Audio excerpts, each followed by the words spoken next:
Give me extra rewards.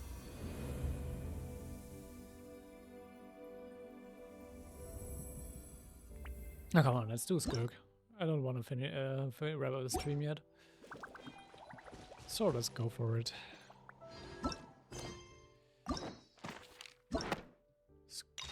Also, I'm like really excited about this quest.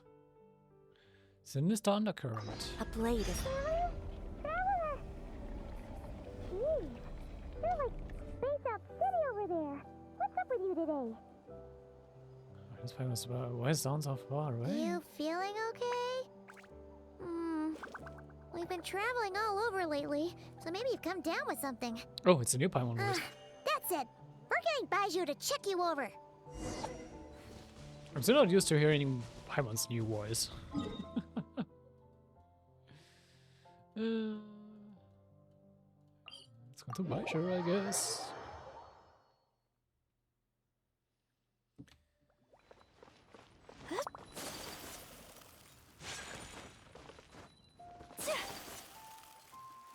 And after that I can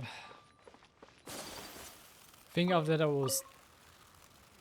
really want to go into Narcry. I'm not sure if I will like do the tribal quest stuff later. Probably. Oh. Baiju wasn't in his shop. Oh, you're looking for Dr. Baiju. He's resting today, but he said to send any patients to the back room. Ah, okay. Thanks. We'll head on through. Yeah, we'll think about it if I will try to continue with Narcry first or do the Netland stuff.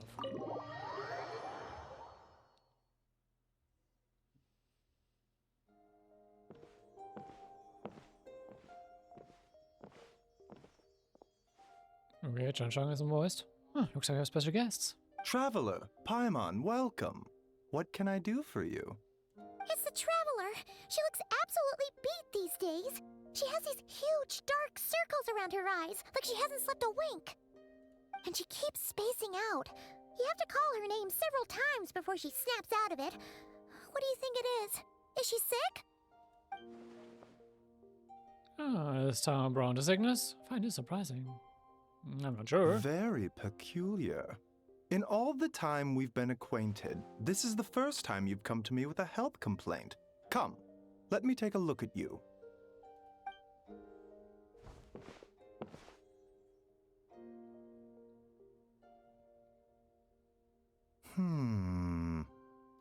Okay, Paimon does not like that expression, Baiju. It's not serious, is it? She's completely on edge. Complexion is good, eyes are clear, breathing is steady, pulse is strong. Physically, you appear to be in good condition, Traveler. In theory, your energy level should reflect that. You should be feeling right as rain. And yet I do feel like something is off. Hence my concern. A clean bill of health is usually a good thing, but in this case, it likely means your situation is more complicated. Physical illnesses come with detectable symptoms that can be used to diagnose, medicate, and cure the condition. But afflictions of a non-physical nature, they fall outside a doctor's realm of expertise. Huh? What do you mean, non-physical nature? Psychological. Curses, dark magic, it's hard to Or that. say. It could just as easily be a simple case of mental fatigue. Why don't you rest here for a bit? Whatever it is we're dealing with, clues to your condition are sure to reveal themselves in time. Once we know the root cause, we can administer the right treatment. See my fair share of mental afflictions. To start with, some calming incense, a good night's sleep, and a good meal will do you a world of good. In the meantime, Changsheng and I will review the relevant literature for afflictions that present with mental fatigue. Yes, the renowned expert in this kind of thing, I say we should strongly consider calling in a specialist as soon as possible.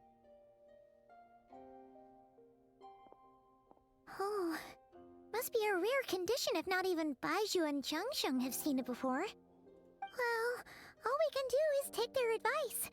You look like you're about to collapse anyway. Just get some rest. Paimon will be right here by your side. Fingers crossed you'll be all better when you wake up. Aw, kind of adorable. Whispers betwixt stars and night. Right. So we just sleep? Okay.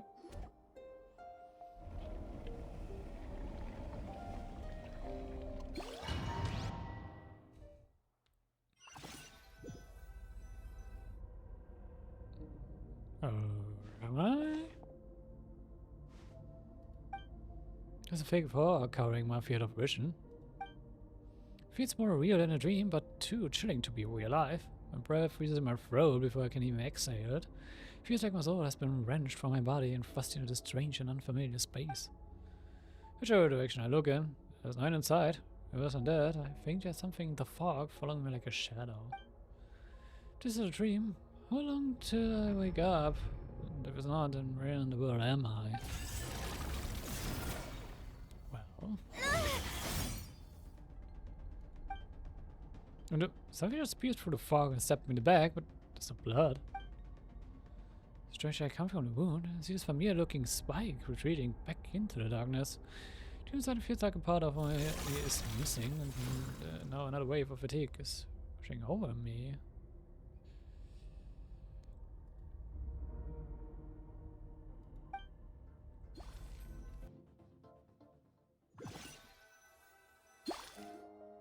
Traveler! Rise and shine! Time to wake up! For once, you're making Paimon look like an early riser. It's already afternoon. Hopefully all that sleep did you some good. Feeling any better? Paimon, I need you to check if there's a cut on my back. A cut? What? Did you scratch yourself in your sleep? Alright, let Paimon take a look. Nope, nothing there. Wait, did you have a nightmare? Okay, don't panic. Paimon heard that dreams tell us what we need by showing us the opposite. So, if you had a nightmare, maybe all you need is something to cheer you up. Come on, Paimon will treat you to something yummy. Why is Paimon always so simple-minded? And always thinking about food on top of that. And Paimon head to one main restaurant, sensing that something isn't right. Paimon orders a bunch of dishes to cheer you up. What? So, in this dream, you were trapped in a weird place with thick fog everywhere, and then a spike came out of nowhere and stabbed you in the back? Oh. Okay, well, that's a new one. Are you sure it was a dream? Because from the way you describe it, it sounds like you were really there. But then again, you woke up right where you went to bed. And you were definitely in a deep sleep this morning. I don't know what to make of it either. Maybe it was just a very lifelike dream. Then it's decided. Paimon will stay up and watch over you tonight. If anyone tries to mess with you, Paimon will beat him up. Or, I'll wake you up first and then we can beat him up together. Paimon's way has a way of putting me at ease. But what I saw is still bothering me. The dream was so chilling and it almost feels like there's something watching me from the corner of the world even now. Something stabbed me in my dream, but when I woke up there was no wound. Still, if I focus on that area, I feel awake aching. Almost as if deep underneath the flesh, something is... Something is missing? Huh? Did you just say something? You did too? The flesh remains whole, but the soul is incomplete. Left unresolved, the mind will wither away along with it. Ah! What the... Wait! Paimon remembers you! Your child's master! Skirk, really? No, it's Skirk. Right! What are you doing here? The last time we saw you was at the Primordial Sea in Fontaine, right? But then we left and never learned where you went after that. Child's been looking everywhere for you, by the way. What brings you to Wanmean Restaurant of all places? You came here looking for us? And were you the one behind that hocus pocus just now? Tell me, what is it that you saw? Tight-lipped, huh? I suppose that's fair. You. I'll take a glass of wine. Hmm? Oh, of course. Coming right up. We make this one in-house. It's not too strong. Enjoy. Chef Mao, I'll take a grilled tigerfish over here. Coming right up. Ah, if I knew we'd be this busy, I wouldn't have approved Shenhe's vacation. At True, the end of the works day, here. what happens to you is of little consequence to me. I'm not here to try and win you over. Trust me or not, the choice is yours. If you want my help, now's the time to speak up. You have until I finish my drink. Really know about the situation. I was investigating an abyssal disturbance in the area and happened to notice you. Part of your soul is damaged, and the wound bears traces of abyssal corrosion. Need I say more? Neither of those things sound good. Skirk seems to know something, and given what I've seen of her strength, I bet she can tell what happened to me. I don't know what her goal is, but in this moment at least, I don't think she has bad intentions. Well, should we trust her? What do you think, Paimon? She mentioned an abyssal disturbance. Maybe that has something to do with what's going on with you. But we could always find a different expert on the abyss to help us out. Not at short notice. And also, do we actually know any experts on the abyss? Could count Morvika, maybe? Dainslev? But other than that, maybe Naina would know something. Yeah, and that thing she said about your soul being damaged is scaring, Paimon. Definitely something we should fix sooner rather than later. Skirk's an interesting one, that's for sure. But from what Child's told us, she doesn't seem evil, at least. 1, 2, 7, 10. That'll do. Well, have you made up your mind? What I saw was a dark space, shrouded in a dense fog that wouldn't disperse. Okay, Skirk, a brief description of your dream. So that's all we know, Miss Skirk. Ma'am, can you help us? So, you couldn't disperse the fog. I understand. Come find me in the Guili Plains when you're done here. Oh, and I left cash for the drink on the table. Settle the bill for me, will you? Oh, okay. Huh? And she's gone. Disappeared. You and Paimon quickly finish your meal and go settle the bill. Wait, hold on. You overpaid. Here's your change. Oh, no. This includes the drink, so it should be the right amount. I didn't think you two ordered a drink. We didn't. It was that lady who came and sat with us, remember? You brought it out to her yourself. You sure? I could have sworn there were only 2 of you at that table. Interesting. That's an interesting fun fact about Skirk. What? What'd you put in their dish, Chef Mao? Some kind of hallucinogenic mushroom? You got them seeing things. Seeing things? Wait, so neither of you noticed her? Young lady? About this tall, wearing a purple dress? She ordered a glass of wine! Oh, now you mention it, that vaguely rings a bell. And it looks like I did open the wine jar, so it must have just slipped my mind. In any case, that settles your bill. Come again soon. Jamal, Jack, please. Coming! Okay, what was going on there? It's like they didn't remember Skirk being there at all. Which is quite curious. Even Paimon was half convinced we hallucinated the whole thing. But that Mora she left for us was definitely real.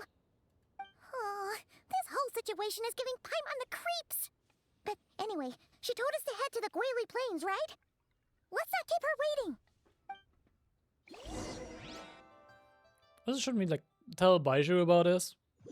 He's still our overseeing doctor at the moment. I guess not.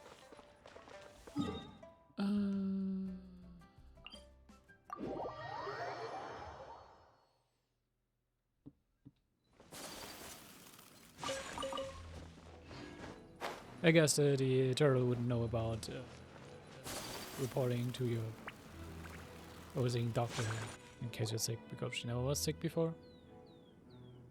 Whoa! What are all these rift hounds doing here? Huh. Looks like they're collecting something. Let's go check it out. Let's go beat them up, brother. Strike a pose!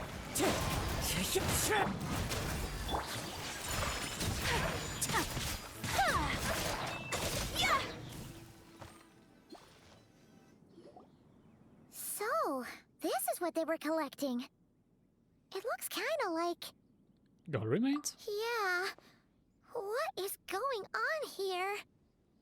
God remains also a thing like you have last heard about in Leoville, I think. From the moment they are born, all beings with great power have an impact on this world. Even if their body is sundered and their soul extinguished, their influence remains. Gods are the most common example of that. The remnants of gods who fell thousands of years ago remain buried deep within the earth, carrying within them a warped will and a dark curse.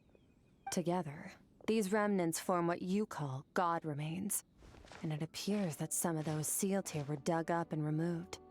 There are traces left, but they're fading fast.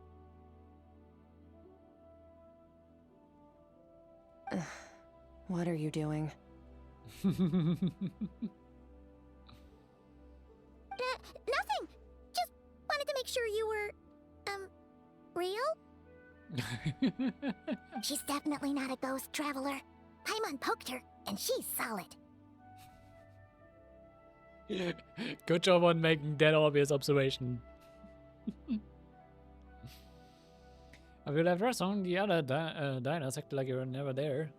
Your life hangs in the balance, and that's what you're fixated on? Strange set of priorities. It was just a trick to avoid being perceived. If someone notices me, those memories are erased. Simple as that. Unlike you, I have no desire to establish a connection with the world. The weak and the lowly have no right to remember me. They're lucky they only have a few missing memories to show for it. Now, can we please get back on track? Okay. I love her design. She looks Where so were good. we? Right. The god remains. So, basically, there's now less of them here than there used to be, right? Isn't that a good thing? In our experience, god remains are 100% bad news. A lot of terrible things have happened because of them. Maybe it's a good thing by human standards, but power doesn't come from nothing, and it doesn't just disappear for no reason. The remains aren't just gone. They were taken. Like part of my soul was taken. Very clever, traveler. You aren't the only one who had something taken from you. There are victims like you everywhere. The only difference being, you can speak, and the remains cannot, so it went unnoticed. Something similar happened in Sumeru. Within the span of one night, countless consecrated beasts were slaughtered, and a large amount of the god remains buried in the desert went missing. Of course, god remains are just one of the targets. The culprit is chipping away at sources of power all over this world, including the Stella Fortuna above. Wait, you mean... the stars? Mm-hmm. 42 of them have died out in the past few months alone. In Conria, people believed that powerful individuals have corresponding Stella Fortuna. Even should that individual fall, their Stella Fortuna would not disappear, but gradually evolve into a new constellation. And that's all like the constellations we see for the constellations. Yet now, stars are disappearing from the skies entirely, and it's not hard to deduce what's happening to the power they contain.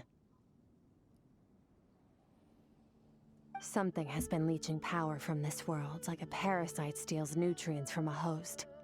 And now, it's no longer satisfied with the remains of the dead. It wants you. This time, it only took a fragment of your soul. But next time, there's no telling how far it could go. But why me? Well, probably because you're a descender. No one knows. All I know for certain is this. Getting back what you lost will not be easy. Considering how much power this entity has stolen, it must be a god-level being by now at least. But that's not the real concern. Souls are fragile things, and yours could easily be crushed if you go up against it. So you're gonna help us, right? We're going to help each other. You are my ticket to uncovering this thing's true identity. Well, great! You seem super strong, and you know a lot about the Abyss, so Paimon will take it. Thank you. Don't get all mushy on me. All I'm doing is helping you get back to normal after a sudden crisis.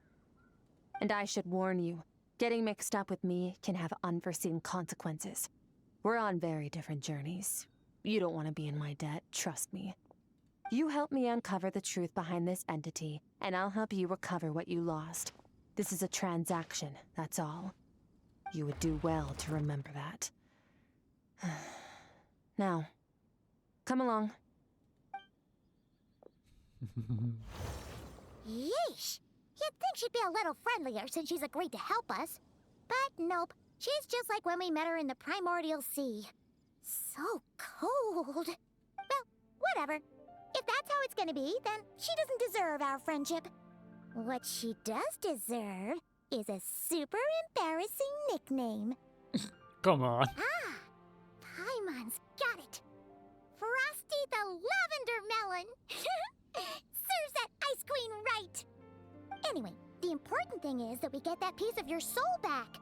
So, let's follow her and see what sort of plan she's got. Is she so traumatized from Ito calling her Lavender Melon, really?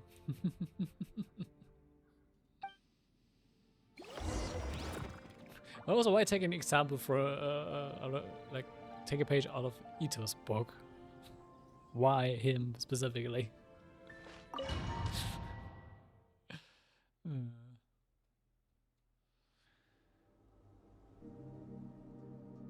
Ooh. Whoa! This place is way bigger than Paimon expected. Where are we? This is where I live. I suppose it's the closest thing I have to a home here. Okay. Interesting home. It seems more like somewhere in the abyss. It is.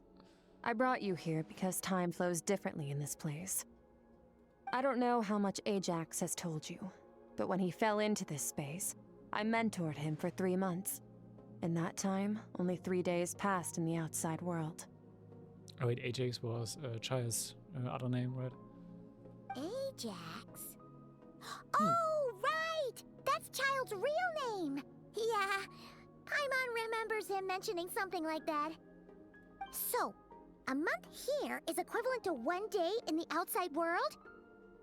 That should mean we're safe from that power-hungry soul snatcher for now, right? Yes, well, I didn't bring you here just to show you around. In the outside world, the Traveler could be attacked at any moment. But coming here has bought us quite a bit of time. Now, we just need to figure out how to investigate that place you saw. The one full of fog. Both your description and the abyssal disturbance I felt point to that space having some connection to the abyss. It could even be a domain similar to this one. The thief who stole that fragment of your soul is hiding there. But the abyss is a chaotic and turbulent place. If we want to pinpoint their location, we need to see what that space looks like without the fog. Abyssal power can grant a special form of sight. Have you ever wielded abyssal power before? Not that I'm aware of. Okay. Do you plan to learn? Kind of at odds with the abyss. That tracks. All the information you have suggests the abyss is something sinister, and that abyssal power is a wild and dangerous force that always spells disaster. And you're saying that's not true? Depends on your perspective. Floods and hurricanes take countless lives too. But if one day you gain the power to control them, what was once a calamity is now just another tool in your arsenal. I'll respect your opinion, though. Just means we have to turn to the second best option. And what's that? A little abyss crystal that contains my power. Wear it on your head, and we'll be able to perform dream mirroring when we fall asleep. Dream mirroring? It means experiencing whatever the other person is dreaming. Everything they see, think, and feel. Since you haven't studied the art of using abyssal power, and have no plans to jump in the deep end right now, I'll have to do the investigating for you. With dream mirroring, every time you slip into a deep sleep, I'll see with my own eyes whatever scene plays out in your mind. Then, I can guide you through the dream environment, and we'll take back what was stolen from you. Huh. You make it sound so simple. Is that anything you need me to do? Tough to say. This is an unprecedented situation for both of us. Even assuming we do manage to find where this entity is hiding. Like I said, getting your soul fragment back won't be easy. To play it safe, I need to give you some special training first. Wait, you're gonna teach her some of your martial arts? Does that mean the next time we see Child, we have to treat him like our senior? Do as you want. For my part, I don't see you as my disciples. You're already a pretty good fighter. All I'm planning to do is build on your current skills and train you for the specific scenarios that I think we might face. Okay. But that's enough talk. If you're ready to do this, then come with me. Time might be more lenient here, but that's no excuse to waste it. Oh, she moves fast. Paimon can hardly keep up with her. So, special training, huh? Kind of a rare opportunity. With your skills, there's not a lot of people qualified to train you. True. The last time something like this happened was probably anti-Raiden Shogun training, right? Oh, feels like a lifetime ago. Skirk seems pretty strong too, though. Remember how she said that the all-devouring narwhal was just her master's pet? Maybe we really will learn something here. True, it was also the thing, I was just a pet and spell almost disaster for all of Fontaine, and even more.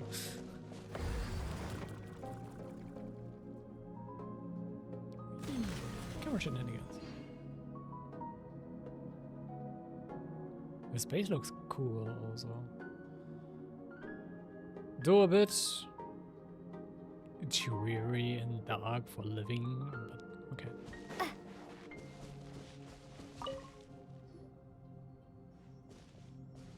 Ready? Bring it on! Your training will be split into 3 stages. Testing your blade work, elemental abilities, and reasoning skills. We'll start with blade work. You're no rookie in this area, so I won't bore you with the basics. During your long journey, you've no doubt sparred with a lot of talented sword fighters. Consciously or not, you'll have picked up all kinds of techniques from them. You bet! There's Kaya, Master Jean, Kuching... Oh, and Kazuha, Ayaka... Yeah, we've met sword masters like you in every nation we've been through. Pretty much. You sparred with a bunch of them too, right? Nice to know it's all gonna come in handy now. Don't get too smug. In sword fighting, techniques alone are not enough. You need a cohesive system to bring it all together. A style or school of fighting. To use the human body as an analogy, your style is your skeleton, the foundation, the framework. Techniques are the muscles and other flesh attached to the bones. This is where your strength comes from. Improving your sword fighting is like growing that body. If your frame got bigger and taller, but you didn't add any muscle mass, you'd be weak and flimsy. Then again, if you packed on pounds of flesh without a big enough frame to support it, you'd end up bloated and unwieldy. Understood. You need to do What's some next step? introspection. Take a good, hard look at your past experiences and figure out which parts of what you've learned are just techniques, and which parts can be used to form your own system of blade work. Only then will you get the full utility out of all your thoughts and observations along the way. Only then will every strike you deliver make perfect sense. Wait, is that it? Paimon thought you were gonna teach her some cool new moves. Like when you went swoosh and opened a tunnel to another place. Again, I already said so, you were way too simple-minded, Paimon. One day, you'll reach a new level of power where you realize that even that's as basic a trick as any other. But right now, Our sword styles are so wildly different that teaching you mere techniques is pointless. There are no shortcuts in the pursuit of power. Failure is your best teacher, and rigor is your coursework. That's all I have to say. Time to make a start. Train until you're satisfied with yourself. Now focus. Destroy the crystal columns as swiftly as you can.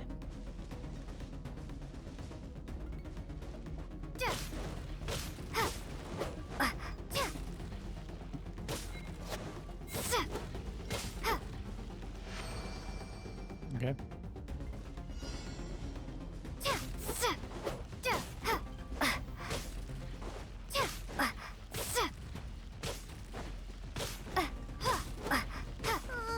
This is making Paimon's head spin.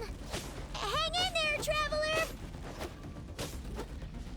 I mean, 900 is a bit excessive.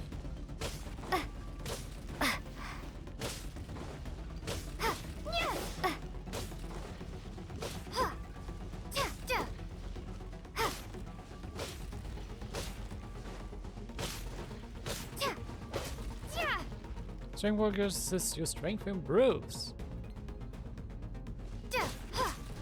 Wait, you're literally doing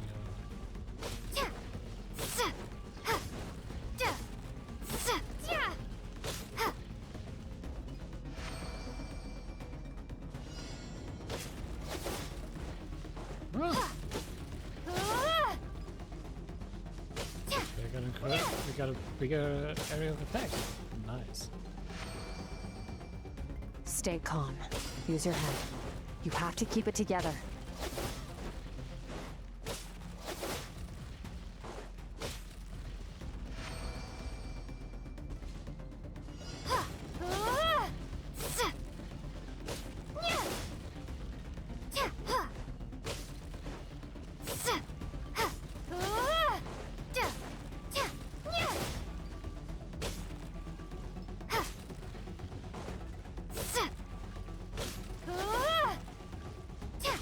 Couldn't reach that far.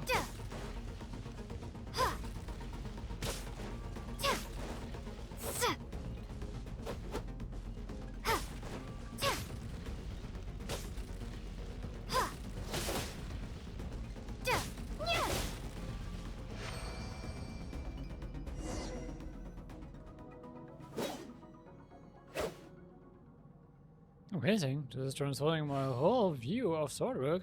I'm using the same technique as ever, but now they're having different effects. As if I've unlocked a hidden door in my mind, and there's a wellspring of strength on the other side. In my mind's eye, I'm sensing images of the friends I've made in Tibet. There's other sword styles and techniques I've come to know. This moment will be frozen in time. Cut to the chase. Consider a moment of true mastery that you've witnessed in another person, and ask yourself, what lies beneath the surface? What's their guiding philosophy? What's their state of mind as they maneuver their weapon? Now take that and practice it right away with speed, skill, and strength, over and over, until your hand is one with your mind. This is the only path to true growth. Step on up. Dance with the waves.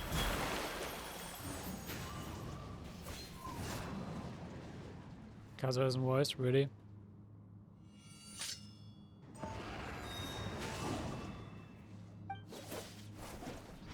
This was our journey.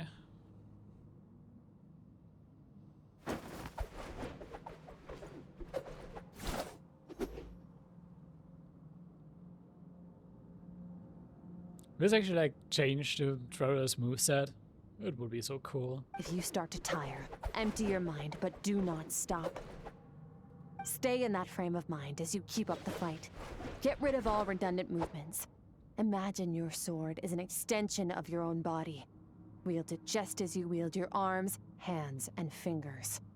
'Twas on a deserted moonlit night that the hero approached the vile dragon's limpid lair. Ring cutter! Feathers fleeting wet, the white heron treads water, a sight without flaw. Master of Inazuma Kamisato art Tachijutsu.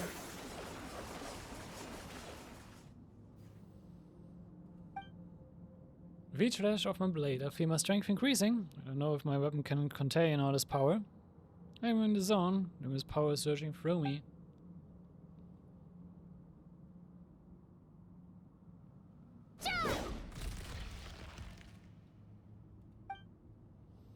The session swipe till you've exhausted every ounce of your energy. Huh. Looks like you've made some real progress. That concludes your training session. Awesome! Paimon knew you could do it! You're sleeping and reading a light novel. How do you feel? Fighting to keep my eyes As open. you should be. Time flies when you're training hard. You've actually been going for several days now with no rest. Yeah, meanwhile, Paimon's had a whole bunch of naps. But you were so focused, she didn't want to interrupt you. Wait, this was a training montage of several days. Okay. Go get some sleep. I'll be doing the same very soon. Let's hope you see that foggy place in your dream, so I can get this investigation over and done with. Alright. Go back to camp and rest. Oh, I can actually talk to her? Sometimes, you have to practice a single movement 1 million, maybe 10 million times, before the breakthrough moment comes. Nothing in the outside world can help you in this process. The most important thing is to remain patient. This actually changed up my movement. I mean, the AoE is bigger still.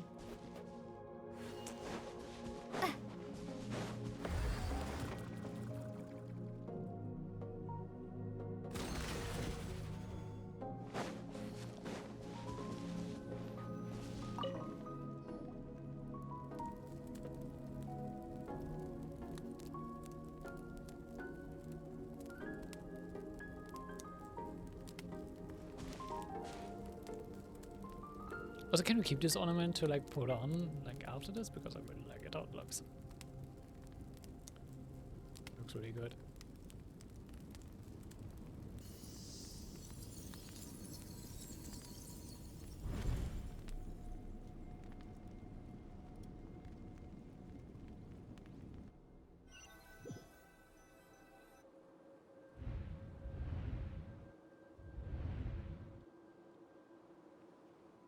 What is this place? Maybe I'll back into the place again? But Skirk's like the dream memory would kick in when I fall asleep, so why am I back here? No, close inspection isn't the same dream as the last time. It's dark and gloomy, but isn't a chilly fog that made my hair stand on end. Hold on. If the dream mirroring is a two-way process, maybe I'm seeing inside her mind while she's exploring mine? If this is her in a world that's pretty bleak, I can occasionally make out the sound of flowing stream, but other than that, it's so empty. What the you? What's that? Strange looking creature. Where did it come from? I think it wants me to follow it. Might as well see where it leads.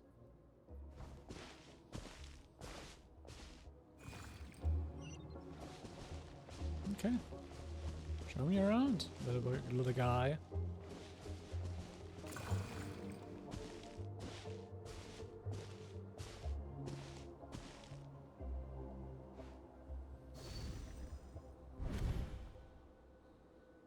Skirk, why are you skipping classes again? We've talked about this.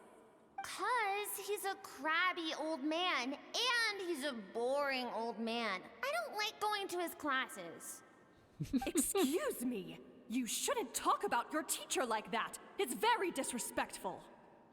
All right, let's not get into a big fight about this. Skirk's learned what she needs. There's no point forcing her to sit through more classes if she doesn't want to be there. But I'd still love to hear about what you got up to yesterday. Why don't you tell your dad all about it? I went diving, and I saw this huge fish. I never knew they could get that big. It looked kind of dumb, though, with that stupid big fat head. I tried to shake its fin, but it just spat water at me. Okay. Oh, and today, I'm gonna go to that prairie up north. There's supposed to be this giant bird there that can spit fire. I bet if I climbed on its back, it could fly me all the way to the Then I suppose your old dad should get one as a pet too. Otherwise, how are you gonna hear me call you for dinner up there in the stars? When it's time to eat, I'll come back on my own, Zilly. Anyway, gotta go. Bye, Mom. Bye, Dad. Okay, she's just stepping like that. Wait! Put on a coat at least. You'll catch a cold. I'm talking to you, young lady. You spoil that child, you know. Ever since that merchant ship arrived, she practically lives outside. Always going on about exploring the beyond one day, whatever that means. Let the kid do what makes her happy. Besides, we both know you're all bark and no bite. Come on, our little adventurer is gonna be hungry when she gets back. Let's get started on dinner.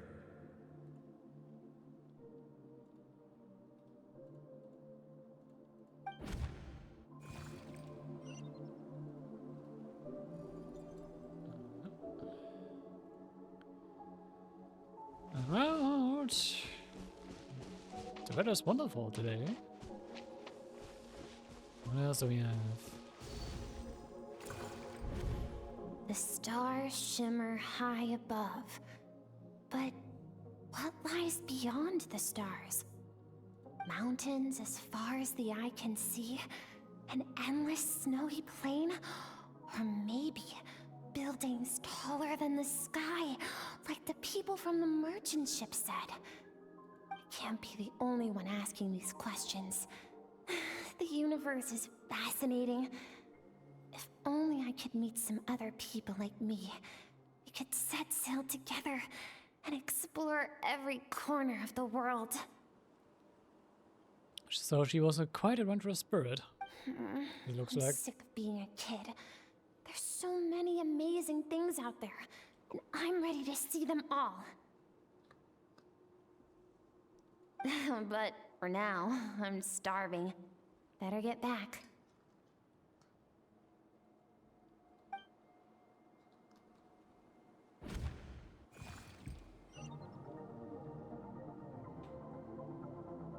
Oh, this is a ghost Skirk. Looks kind of cute. Oh, it's over there.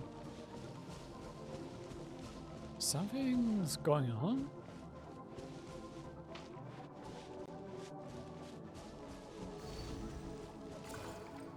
Let's see what's going on. Don't let a single one of them get away! No, please, spare the children! Stay back! They're coming! Run! Help! Okay, they were just getting Eliminate the attacked. threat. Take them down. Don't be scared. This way! We'll never make it! Fire. There's fire everywhere. What happened? I told you we shouldn't have trusted these outsiders! The merchants?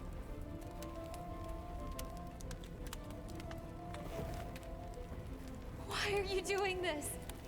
What did we do to deserve this? We welcomed you with our finest food and drink, showed you the best our home has to offer, gifted you cloth dyed by our own hands. And this is how you treat us? Run! Save yourselves! Captain, Zone 3 is clear and we have Zone 2 surrounded. Begin extermination. Remember the orders from upper command. No one is to be left alive. Rest assured, sir. We have enough munitions to annihilate these savages and burn their entire civilization to the ground. Good. The only ones who put up a real fight are that man and his wife, correct? What's their status? We shot the man in the ankles and the wife broke her wrist attempting to fight back. They won't be doing much more fighting. They're holed up in their home for now, but they won't last long. To prevent them from making some kind of last stand, we're planning to clear out the other zones first so we can send a bigger squadron to surround them. Well, well. Turns out some of these beasts do know how to use their claws. Now the threat these savages pose will be undeniable. Let them cling to what's left of their lives for a little longer. Once the other zones are cleared, I'll cut off their heads myself. Damn. Oh. Alright, I completely changed too. Smells like something is burning. What's going on?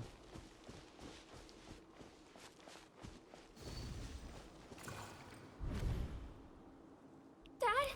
Mom? Skirk, you're all right? Thank heavens. I'm so happy to see you, sweet girl. But you need to go. It isn't safe here. They'll be back any second. What happened? You're bleeding a lot. Dad? This is the place. Alert all units. Prepare to surround. Run, Skirk! Run as far away as you can. Don't trust anyone. Your dad and I, we're not afraid to stare death in the face, but we need you to survive. My clever girl, so curious. You're already so brave. I know you're going to grow up to be such a positive light in this world. Whenever you miss us, just play this song. Remember, life is a gift. Don't let darkness claim it.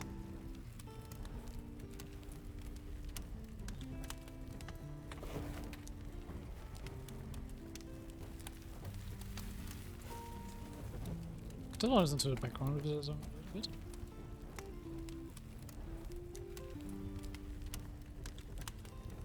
Break down the door!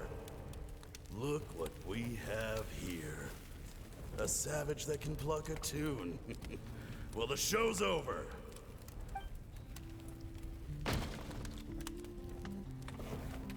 You! Stop singing! Shut it! I said shut it or I'll make you! Fine. Have it your way!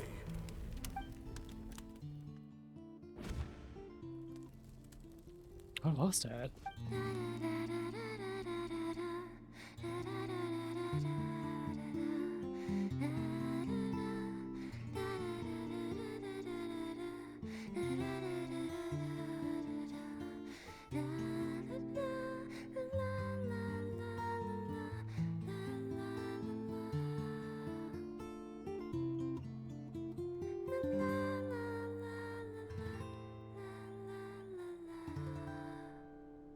Yeah. She got a cool looking guitar. Oh, you're awake? I found a few clues while you were asleep, but it's only a start. Now, time for the second stage of your training. This time, the focus is elemental energy. Come find me when you're ready to begin.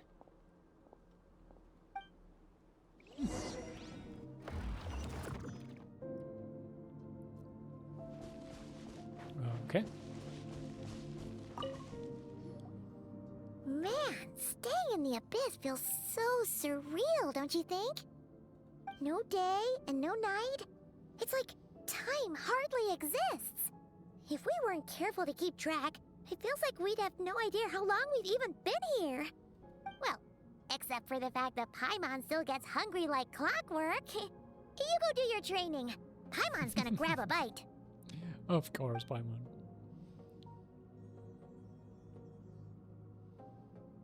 Ready to start? The way I see it, the pursuit of power is divided into 3 stages. The first is mastering the use of standard weapons. Next is learning how to harness natural energy.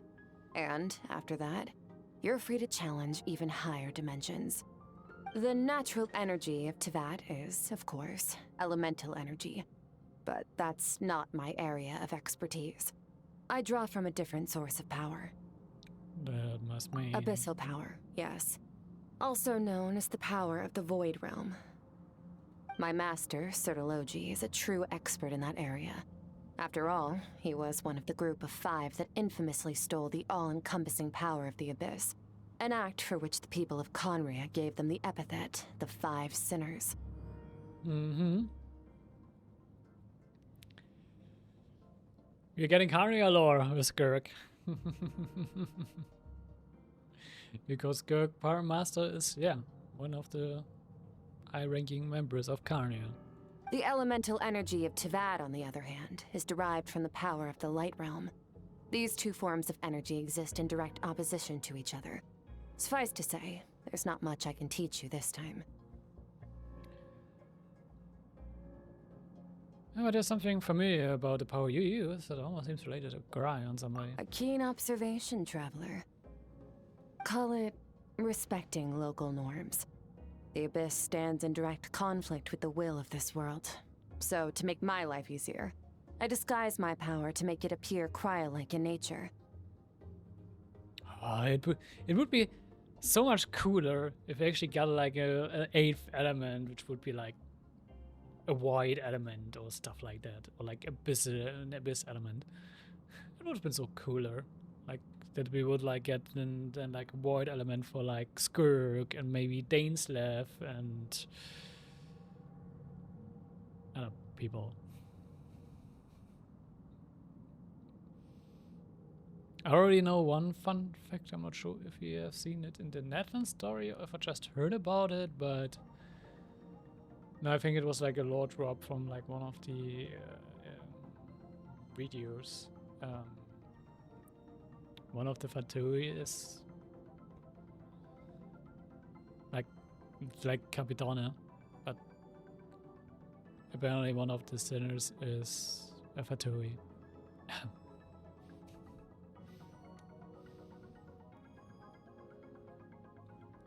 It's a technique I learned from some Conrian ruins, known as the Seven Shifting Serpent.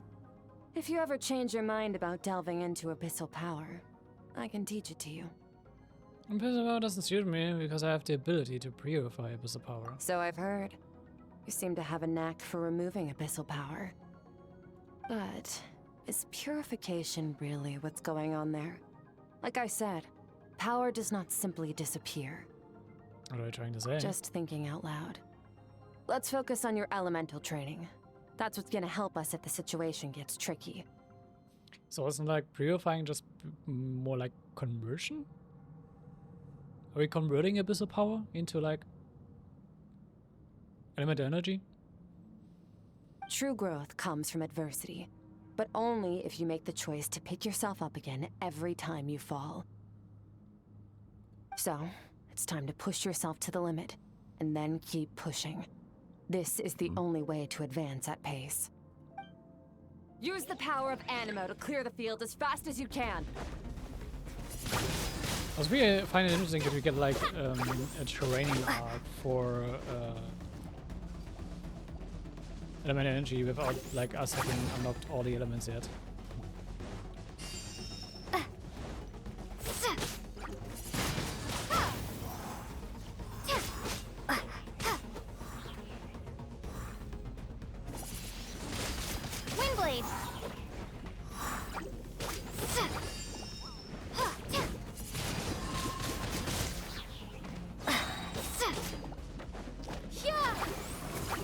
I haven't used the animal travel in a long while.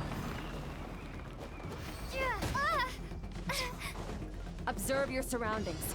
Look for things you can use to tilt the scales of success in your favor. Come in here.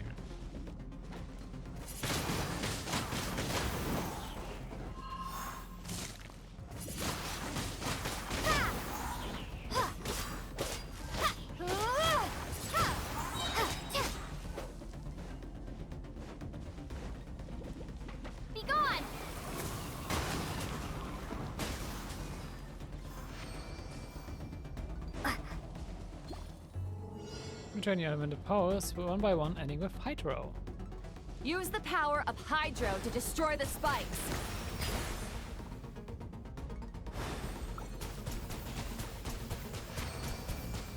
Wait, since when did we have a Gatling gun?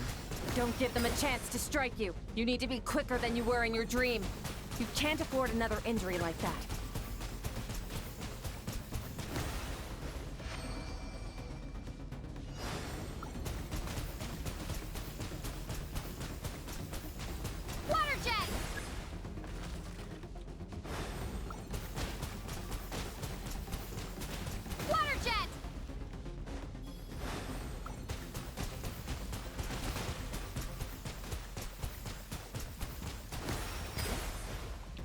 Why am I unable to thoroughly aim at them?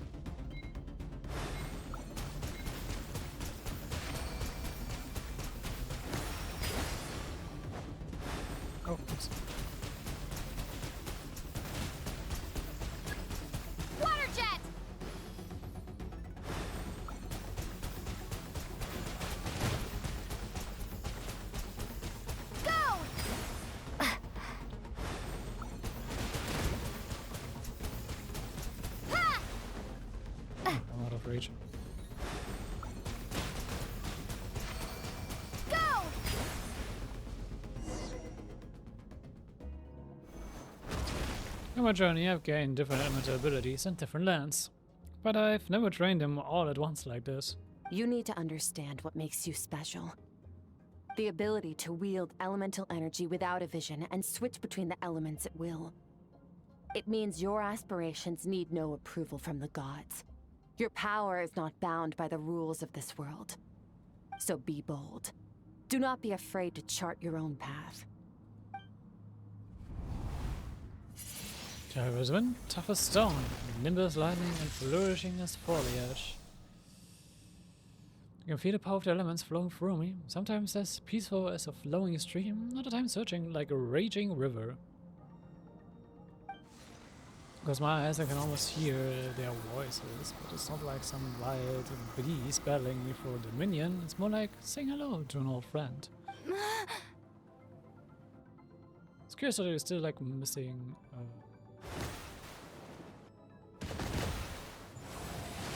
cryo.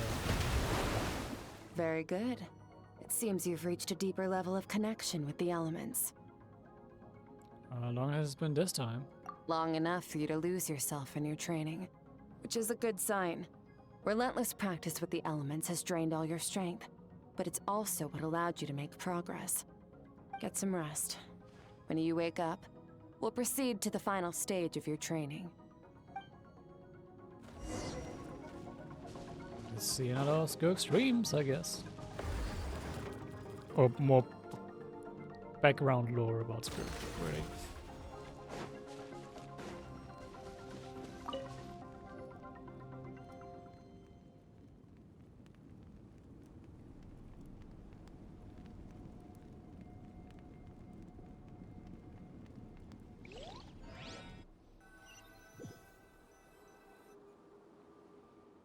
This place again. Did you bring me here? Guess it did. Response: strange creature just floated away. What is that thing? What is it doing in Skirk's inner world, and where is it taking me this time?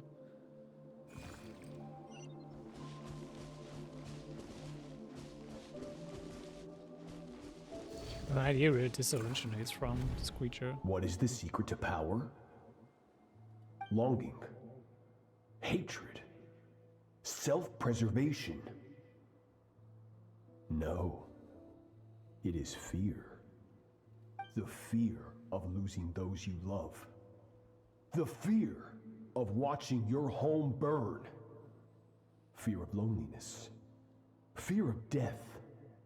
Fear is the source of evolution. It forces humanity to adapt to their environment and overcome hardship. It is in the process of prevailing over our fears that we surpassed first ourselves and then the rest of the world. That fear is now part of you. It calls on you to evolve. And it is time to answer.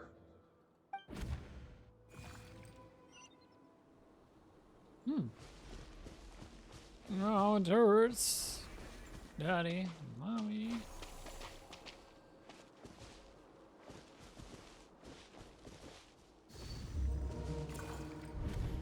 Any minute spent missing home is a minute wasted. Practice your sword work instead. Do not make me tell you twice. But, Master, I can barely lift the sword anymore. If I keep going, I feel like my wrist is going to break.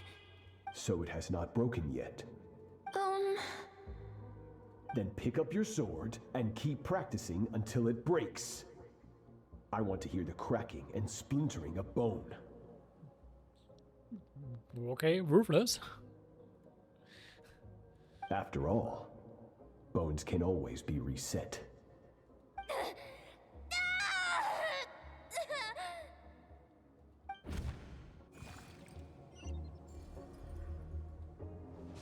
I can't breathe. Everything's gone black.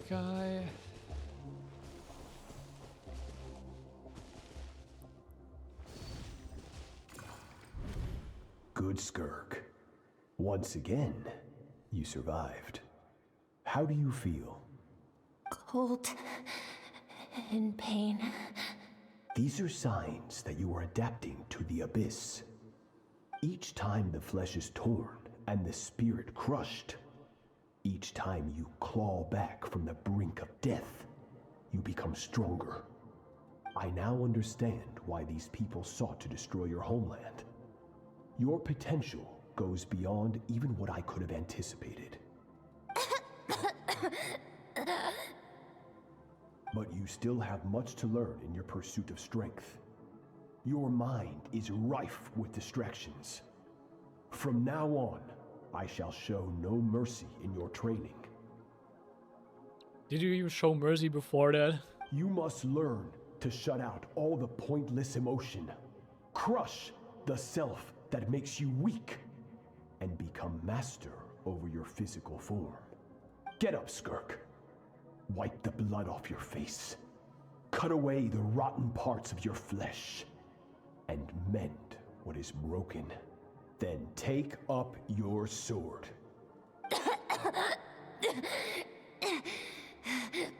Yes, Master.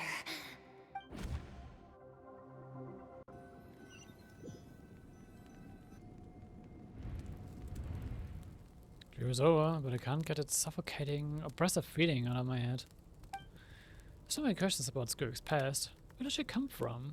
What has she been through? You're up! Hopefully you got some good rest. Skirk said to tell you that she's ready to start the final stage of your training whenever you are. So, want to head over now? Or did you want to wait a little? I don't know the answers, but now it's vital that I complete my training. Once that's done, I find a chance to talk to her.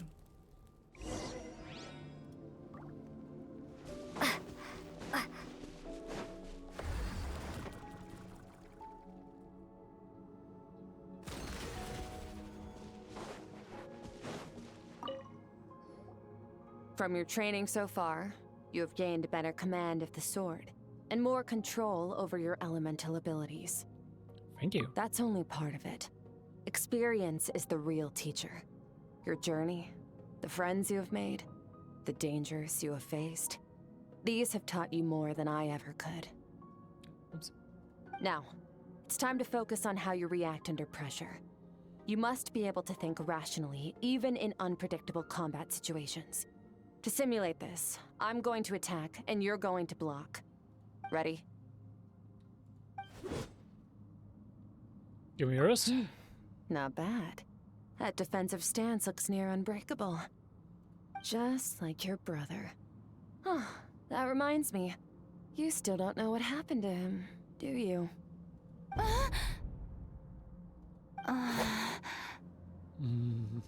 Got you.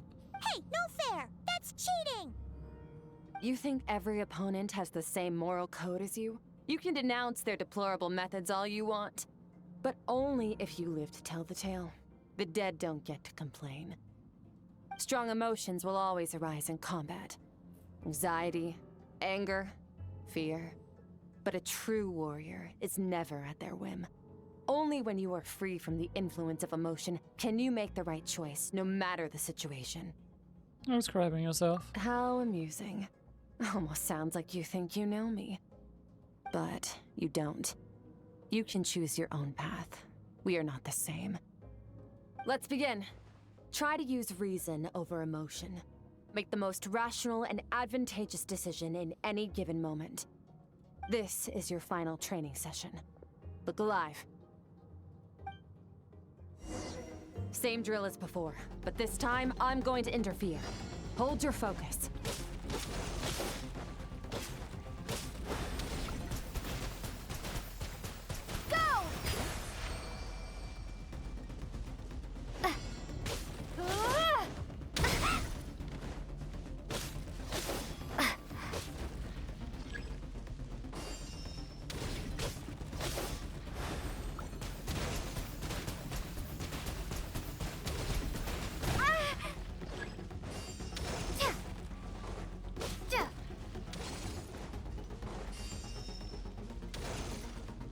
Can't use my skill yet.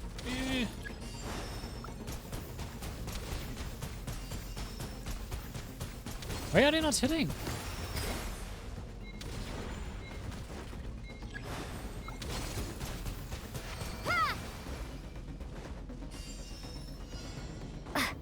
It looks like I should be able to hit him, but I guess I'm not.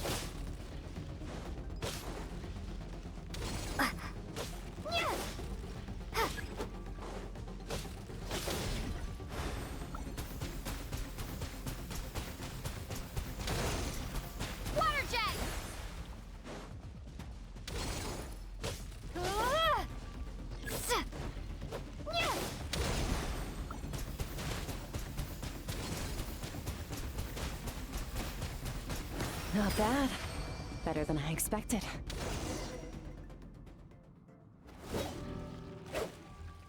It's not easy to control my emotions. That is overwhelming, but if I can't just focus all my attention on what my opponent's doing and how I should respond, sounds like my emotion takes a back seat. You're getting the hang of it. The first step to controlling your emotions is controlling your mind. You want a unified train of thought. It all comes down to focus. Focus on the battle. I think it's working. I can choose to tune out anything that isn't relevant to the battle, but I think I'm still pretty far from having full control of my emotions.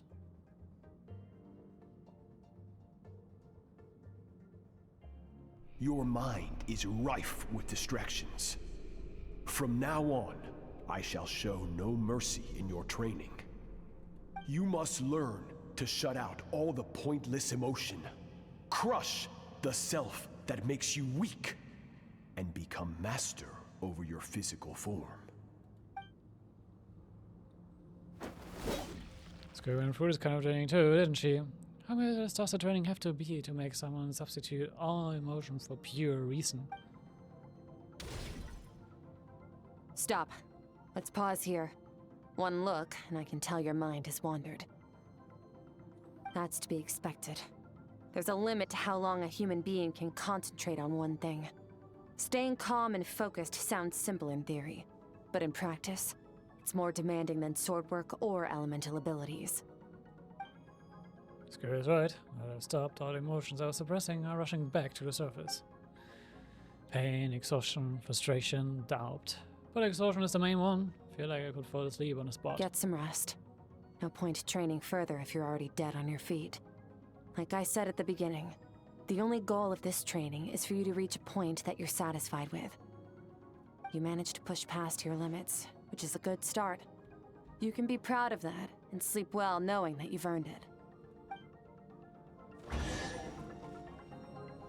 You can get a church or just what is. Address it, sure. Okay.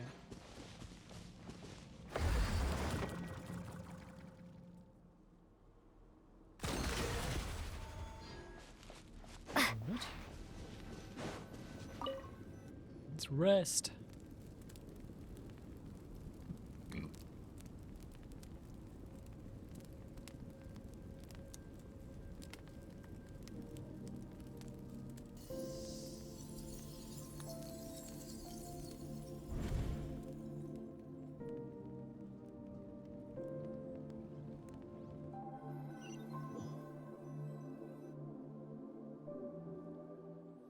Looks like I'm begging Skirks in the world. I don't see that strange creature this time. I think I can navigate the space on my own now, even without it here to guide me. I know how to leave, so I'm stuck here until I wake up. Could take a look around while I wait. Alright.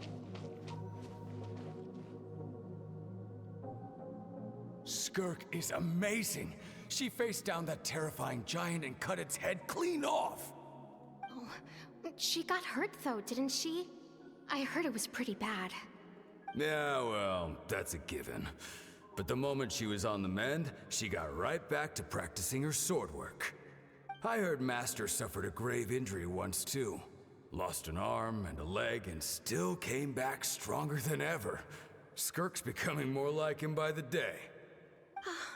Incredible. I wonder if I'll ever reach their level. They're always so resolute, so unshakable.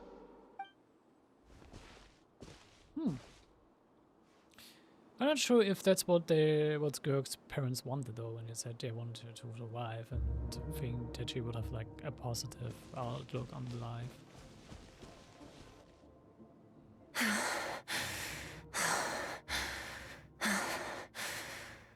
Pathetic. You're not even trying. You're so much weaker than you think. Skirk, have you become a positive light in this world?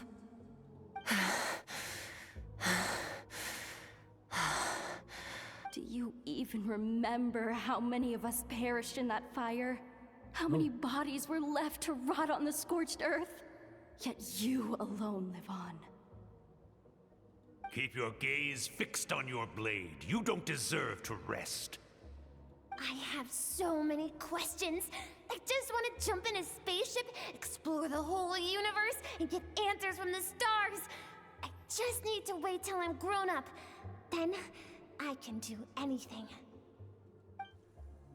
Now, you must bid farewell to who you were in the past and become someone stronger. Run! Skirk, run! Only death awaits us here. Keep running, and don't ever look back.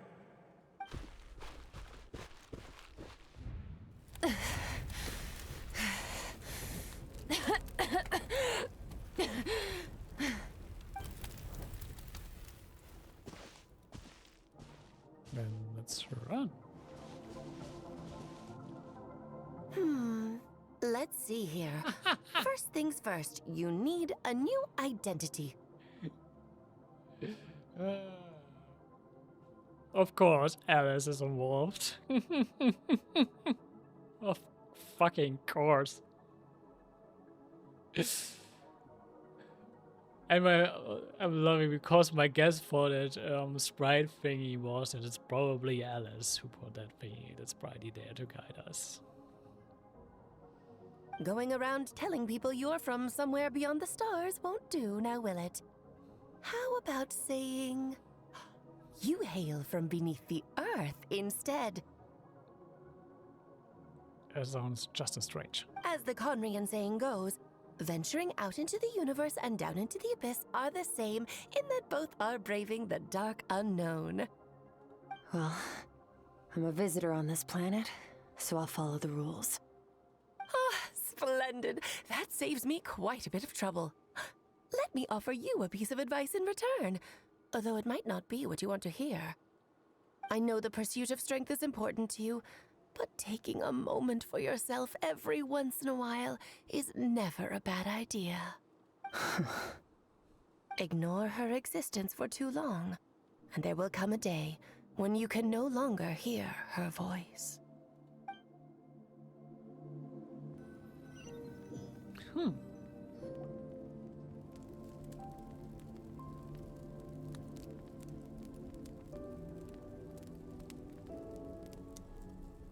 Oh.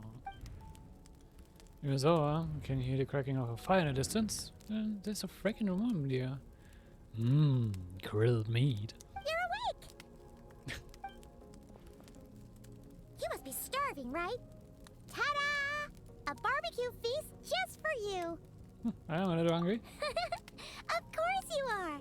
That's why Skirk and Paimon got this all ready for you. Dig in, before it gets cold. So you're best friends now? Ah, well, if you're around someone long enough, it's bound to happen. Plus, Skirk can cook. So, Paimon decided she can forget the whole Ice Queen thing. Paimon's not one to hold a grudge. It's kind of interesting that Skirk and Paimon get buddy-buddy while we're not, like, actually able to see it. This kind of just adds to the mystery of Paimon's character. Because we still do not know anything about Paimon. As to her origins, why she's even traveling with us, like, properly, why she even was there to begin with. Here's an idea. Let's save the chit-chat until after the meal.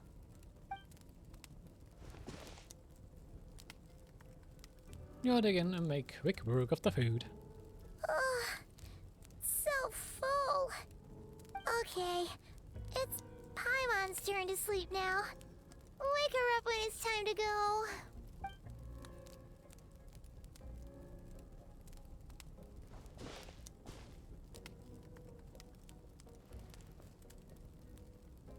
I have good news. First, your training is complete. You have what it takes to wield immense power. Now it's just a matter of putting it into practice. Continue to learn from your journey and hone your skills against formidable opponents.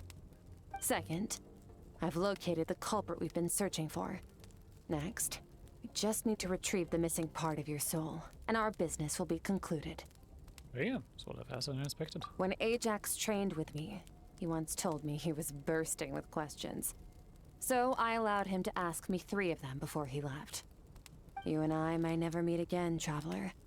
So if there's anything you want to ask me, now's your opportunity. Just like Ajax, I'll answer 3 of your questions.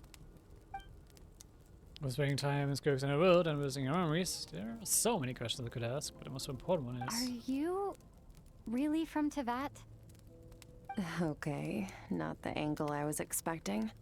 What makes you ask that?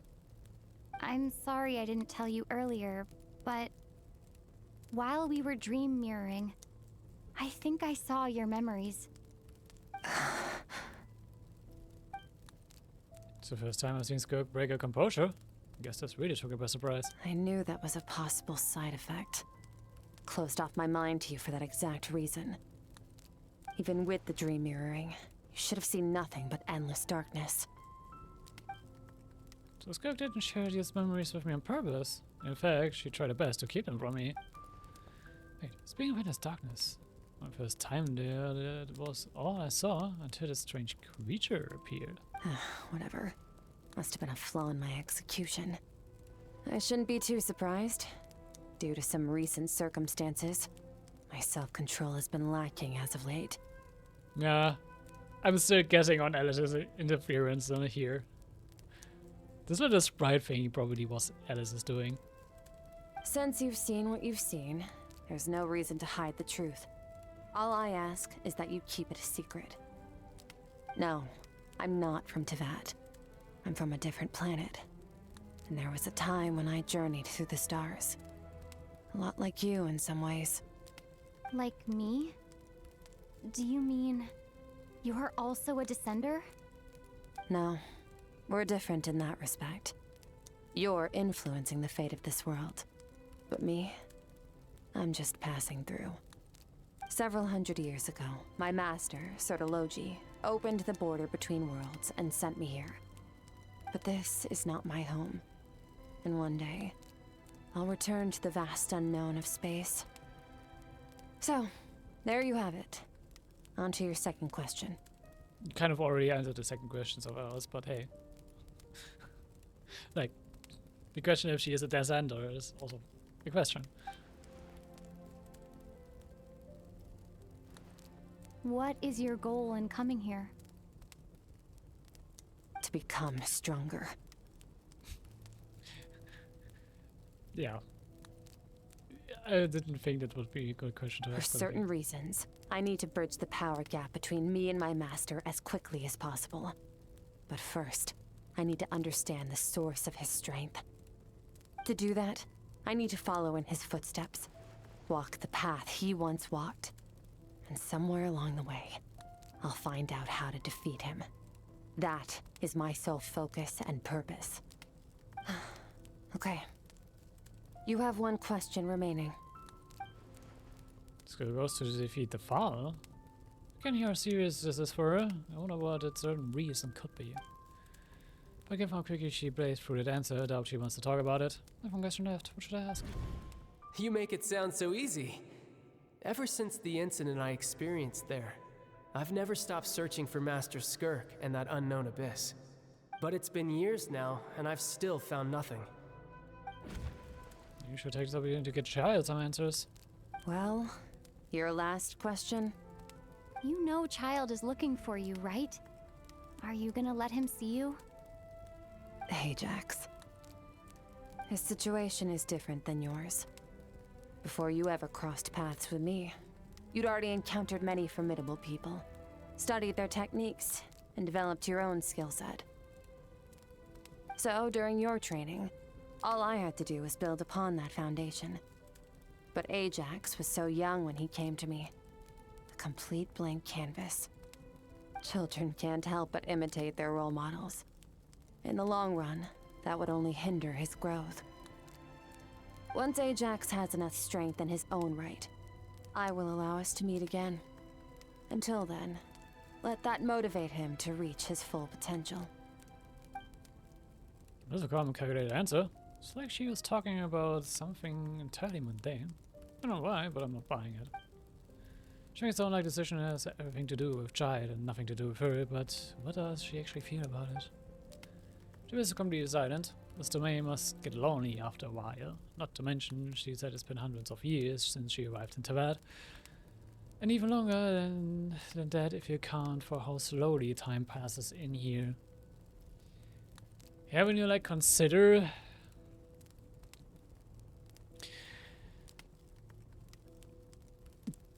the catastrophe that happened in Carnia has been like 500 years. At the very least, she has been here. And if you would try to calculate if she was in this abyssal space, in like this abyssal domain, for that entire time, probably she wasn't. Maybe she was a bit in Tibet for a few moments here and there. What if you consider that the time dilation for that? If like 3 weeks account for 3 days, and when you check how many days a year has, like we have let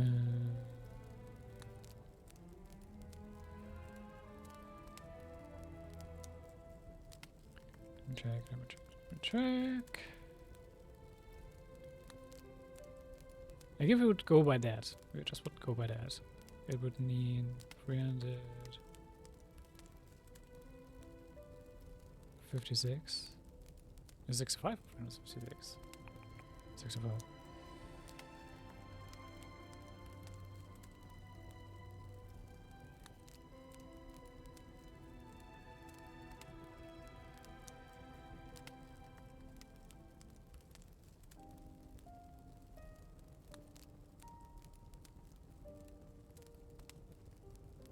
Yeah, 365, okay. And double check in case I have like... Okay. Times 500, that would mean...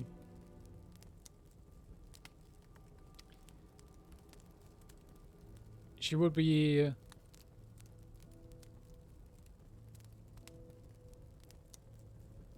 in here for like 128,500 months. If it's to divide this for years,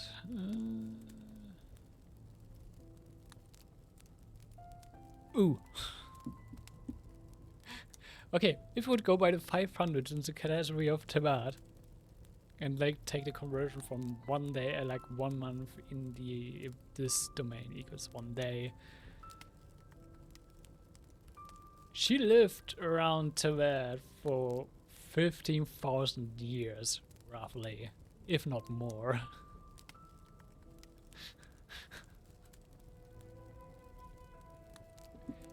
Damn. Unlike you, I have no desire to establish a connection with the world. The weak and the lowly have no right to remember me. They're lucky they only have a few missing memories to show for it. Another time she never established a connection with this world, so maybe just because she looked down on the weak. I doubt she'd give me a straight answer if I asked, since I already used up my 3 questions. She was happy to give me cold hard facts, but I feel like I haven't heard her true voice. Wake up your companion. It's time to go. Oh, and everything I just told you. Best keep it a secret from her as well.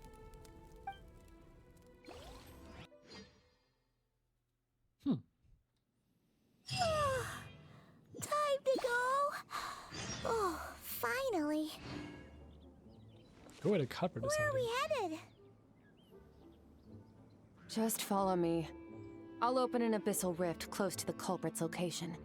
It will take us to where he's hiding. He seems to be... Ah. Near the chasm. Fitting.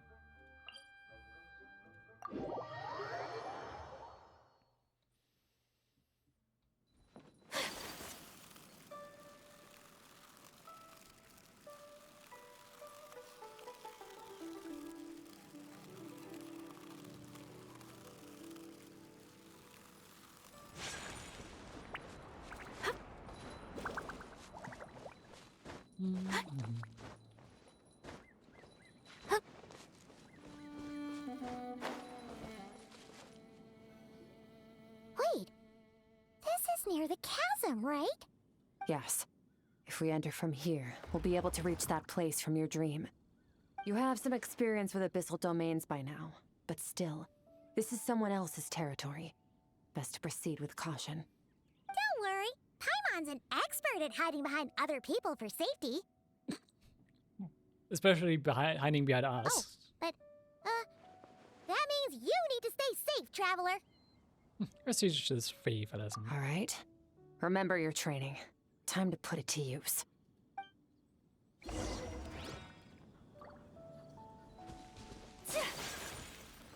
Right. Hello. Knock knock. Who's there? Oh.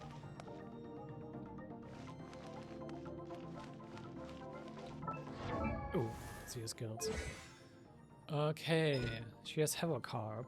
Initiates a combat style of the Flower, produces different effects depending on whether you tap or hold. Tap Skirk gains 45 Serpent Subtlety. You can consume Serpent Subtlety to maintain her 7-phase flash mode or to use her elemental burst, Havoc Ruin. Skirk can gain some subtlety points in the following ways after using elemental skill, Havoc Warp, after triggering the effect of her Ascension talent, Recent Beyond Recent and absorbing Void Rifts. Is defeated by in a 7-phase mode or when a 7-phase ends, the serpent's subtle points will be removed. 7-phase mode. Skirk will switch to this mode for a fixed time when using element skill Havoc Warp. This mode has the following properties. Continuously consumes serpent subtlety, increases normal and charge attack AoE and Skirk interruption resistance. Normal charge and bludgeoning attacks are converted to cryo damage that cannot be overridden by other elemental infusions. The elemental burst, Havoc Ruin, is converted to a special elemental burst, Havoc Extinction. Skirk can move on water when she sprints. Skirk will exit this mode when some subtlety is fully depleted or its duration ends. Then the elemental skill will go on cooldown. Okay. Hold. Skirk gains her certain subtlety and will continuously move at high speed. Her interruption resistance is increased in this state. During this time, Skirk can control her movement direction and move atop water. She can also use this skill again to end rapid movement prematurely. Havoc Ruin. Skirk's element burst is not reliant on element energy, but instead on certain subtlety. When Skirk has at least 50 serpent subtlety, she can expend all her serpent subtlety to unleash her elemental burst, ripping a space before a part and using rapid consecutive slashes that deal AoE cryo damage. At the same time, the damage dealt by an instance of this elemental burst will be increased by every point of serpent subtlety over 50 when it's unleashed. Up to 12 points can be counted for this moves. When Skirk is in a 7-phase flash mode, Havoc Ruin will be replaced with Havoc Extinction. Extinction is a special element burst that can be used even without consuming subtlety. After using it, Skirk will gain the All-Shell Wither effect, which will last until some phase flash ends. After blocking the Ascension talent Reason Beyond Reason, she can also absorb nearby Void Rifts. 1.0 seconds of Skirk normal attacks an opponent at normal attack will be deal increased damage. If she absorbed any Void Rifts while using Havoc Extinction, this normal attack damage will be further increased. Okay. Return to Oblivion. When nearby Hydro party members, Hydro attacks hit opponents, or when nearby Cryo party members from Skirk hit opponent with Cryo attacks, Skirk will gain the Death Crossing effect. All party members are either Hydro or Cryo. If there's at least one Hydro and one Cryo character, your own party member's elemental skill level is increased by 1. She sounds cool. Might have to put this into practice, but let's see. Water jet! Because I never really used to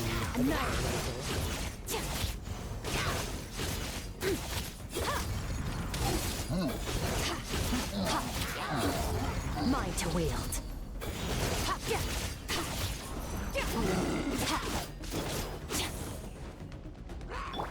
Go! Wipe out! Extinguish!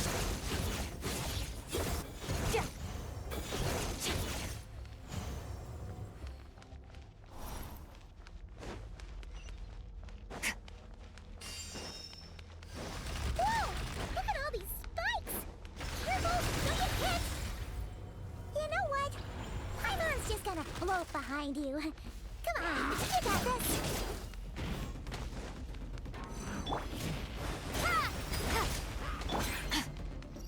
Merciless.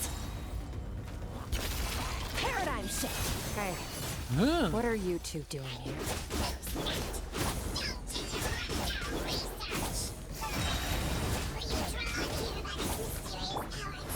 Dusty, like an abandoned house. Let's press on.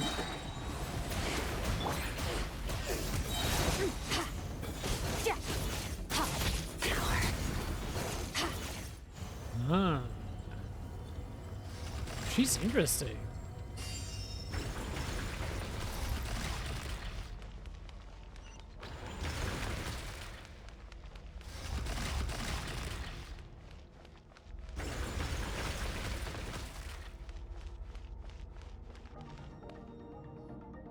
Oh, looks like this is a dead end.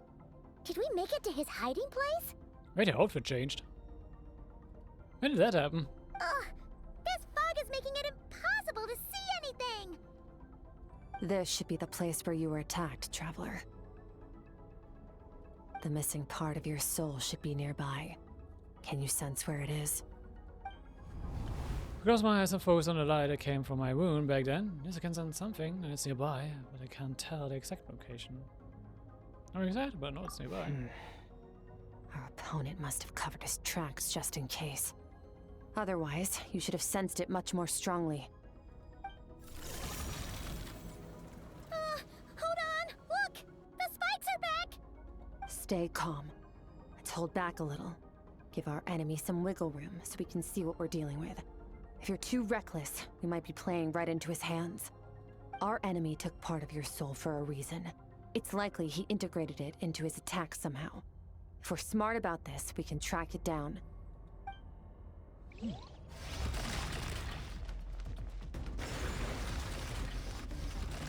Oh, does she change her outfit when she's in this state? Annihilate. Yes, she does. Cool.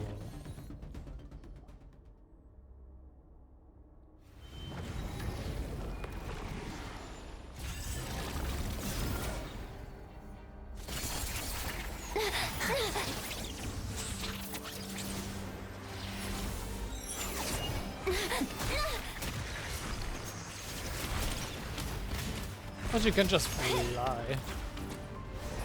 From the start, the attacks have been focused on me. Trying to break through my defenses?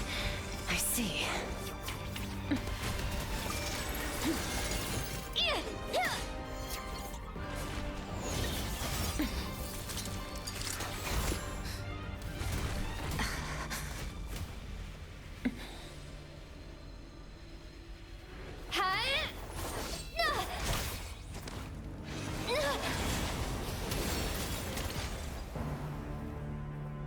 You alright?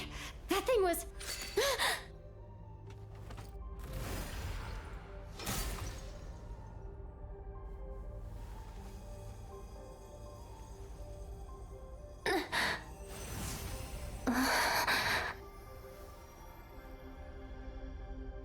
There.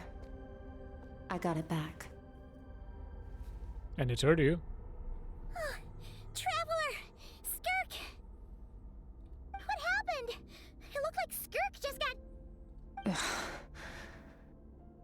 In the Guili Plains, you asked me why this enemy chose you as his target. Now, the answer is clear. It's not just the fact that your strength is impressive. It's also because of your ability to, as you put it, purify abyssal power. Whatever that actually means. The fact is, that ability allowed him to do something that should have been completely impossible. Namely, break through my defenses and steal my power.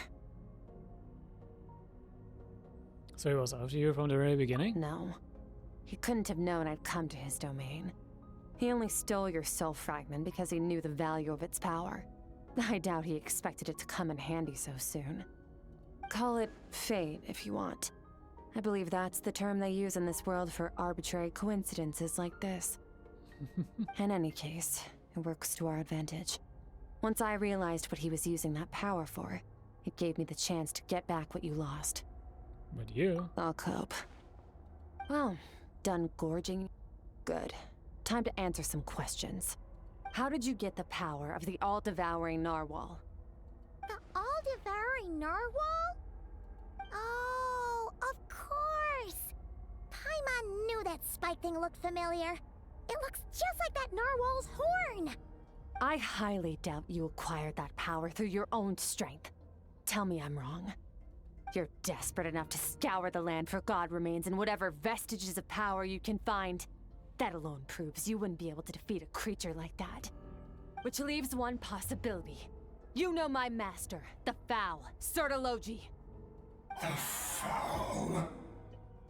Who dares call him Foul?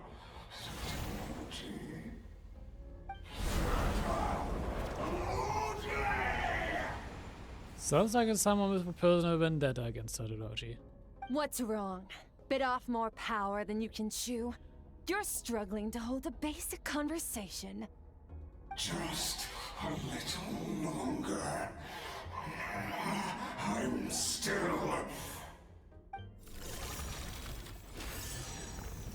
Look! It's back!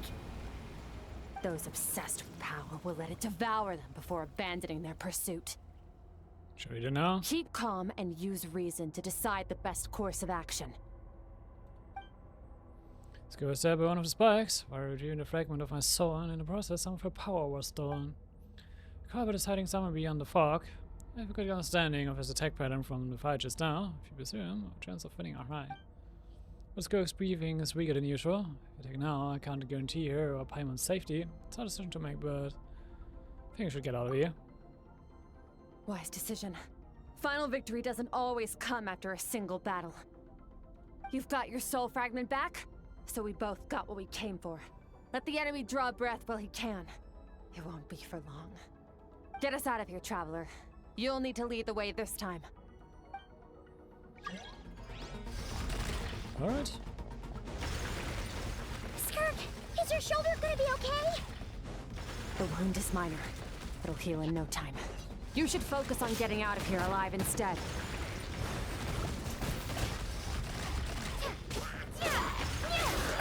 I'm not used to fighting with the controller.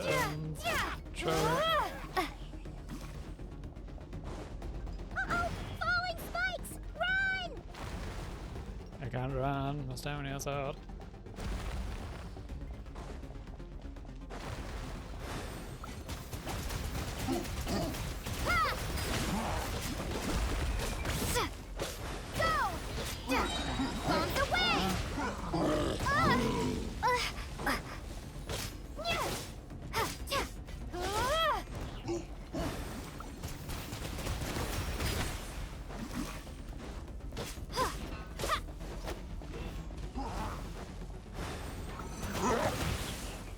I dodged.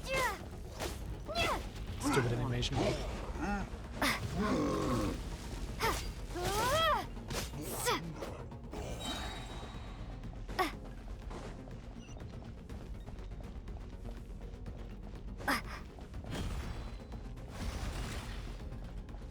Watch out! Looks like this place is about to collapse! I'll just ignore them. So, this guy's power has something to do with the all-devouring narwhal. Did you know that all along, Skirk? I had my suspicions. That's why I decided to investigate in the first place. But suspicions only get you so far. I needed to verify it for myself.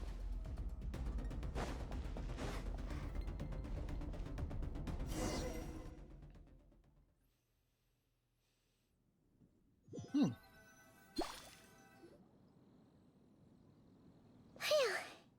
Oh, we should be safe here, right? I no longer sense his presence. Can't have followed us out of that abyssal domain. Weaklings like him will find that my power is not so easily controlled. He won't be leaving that place until he's managed to digest it. Don't know if its power even managed to steal from you of all people. You seem surprised. I suppose that's fair. You've seen but a fraction of what that whale is capable of. That gaping maw could swallow a planet whole. It's called the all-devouring narwhal for a reason. Devouring is what it does best. It can extract power from anything, dead or alive, as long as it manages to make physical contact. Yeah. When we had our run-in with that thing, Neuvillette mentioned that it has an instinct to devour. Your dragon friend recognized the nature of its abilities and used the power of Hydro to protect you. That worked because it was in a satiated state, so it was somewhat less aggressive than usual. It's a different story when it has no more power to feed off of. That's when its true voracious nature kicks in. It could devour everything on the planet in that state, which is why I cast it into that void space. But I hadn't counted on there being anyone left on this planet capable of wielding its power. To me, that says he must have encountered the whale a long time ago. Meaning, he must have known my master. I hear you say the follow, I definitely got a reaction out of him. Exactly. It told me everything I needed to know. Hence why I said we both got what we came for. And I believe that brings our transaction to an end. Now that you're whole again, you can get back to your own journey. I'll handle the rest of this situation myself. Okay. No way! We can't leave now! Something was stolen from you because of us. We have to help you get it back.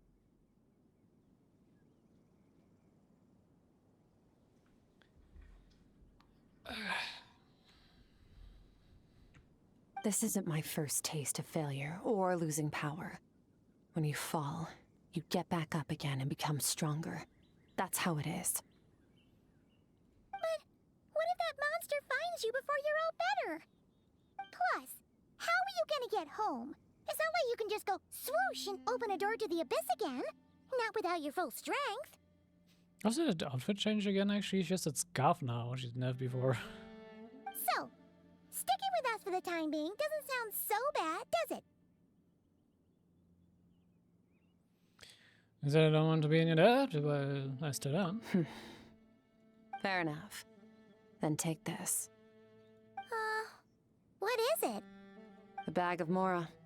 Nothing in this world is free. I know that much. I'll leave the planning to you. Hurry up and decide where to go. We shouldn't linger. We should take Skirk somewhere she can rest. But where? Paimon gets the feeling Skirk wouldn't like being around a lot of people. Oh wait! Baizhu said we could rest in the back room of the pharmacy, didn't he? Let's head there! Alright. He'll know something about Master. I'm sure of it. Next time, I need to be ready. So sure. Fine. It was just a scratch. It'll take time to recover my strength, of course. But adapting to situations like this is nothing new for me. Your outfit looks different. Yeah, I noticed it too. Oh, this? It's a star crystal suit. Abyssal energy is scarce in Teyvat. Wearing this helps me access it more freely. It stores concentrated abyssal energy that I can draw from on the go. When the energy runs out, it reverts back to its original form. Interesting. Found somewhere to rest. Well, lead the way then. Oh, everyone has a taste already. Whenever there's like a Skirk rerun, I really want to play for her. She felt cool to fight with.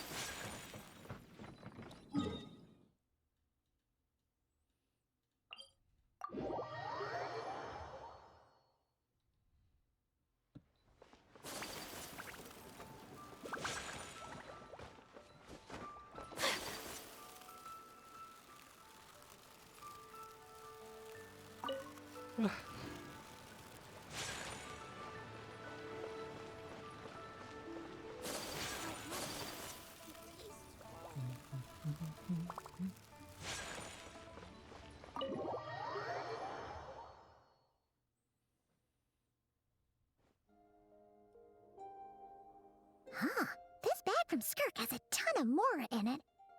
Does she have a job or something? Wait, no. After what we saw at Wamin Restaurant, that seems impossible. Can you imagine? It would go something like, I'll be collecting my paycheck now, boss.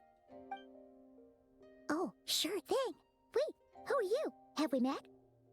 Can't hold a job if you make everyone forget about you. So, what did she do to get all this Mora? Claimed some buried treasure, took care of a few monsters that were causing trouble. Nothing untoward. It's safe to use. You heard all that? A sonorous voice like yours is hard to miss. I wouldn't be Fair. surprised if the sound of it traveled to the nearest mountaintop. Then, did you by chance happen to hear Paimon's little, joke earlier? Although it's quite funny since they're like finally like calling out the criticism people had with Paimon's voice, but only after the voice actor changed. This is so stupid. You mean when you called me Frosty the Lavender Melon? Yeah, Paimon's was bringing some work. No, sorry. Paimon totally misspoke just now. She didn't say that at all. It was, a Paimon lookalike. Yeah, she's a piece of work, that one. Always impersonating Paimon and giving people weird nicknames. Okay, fine. The truth is, Paimon didn't like you all that much at the start, but things are different now. You helped the Traveler in a big way, so what do you say? Friends? Ugh. I noticed there was only one bed. Go ahead and get some rest. Wait, what about you? I don't get tired, and I don't need rest. I'm going to practice my sword work. That should help me regain some strength. But your shoulder... Hey, don't just leave! Whatever. Let her tire herself out. She'll come back eventually. Let's get some sleep, Traveler. That comfy bed is calling, Paimon.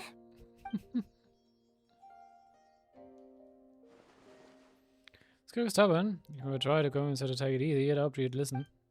Oh, that's right. Skirk will stop and take a break when she gets tired. Oh, I should just get some sleep.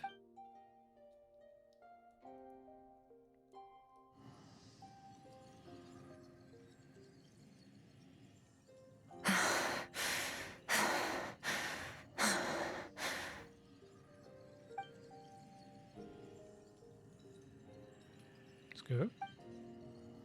Cautious, I can actually didn't just get stabbed in the shoulder. Seems like something's off with her though.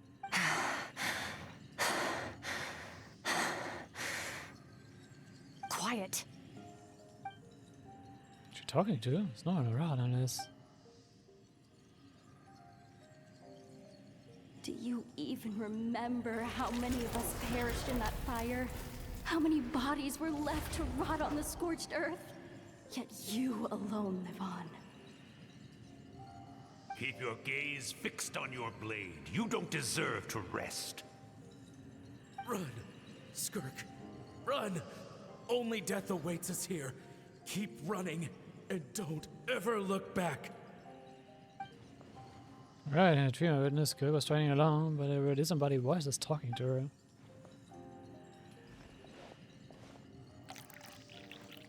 When I mentioned a fire, I don't know what happened exactly, if only she could just talk to us.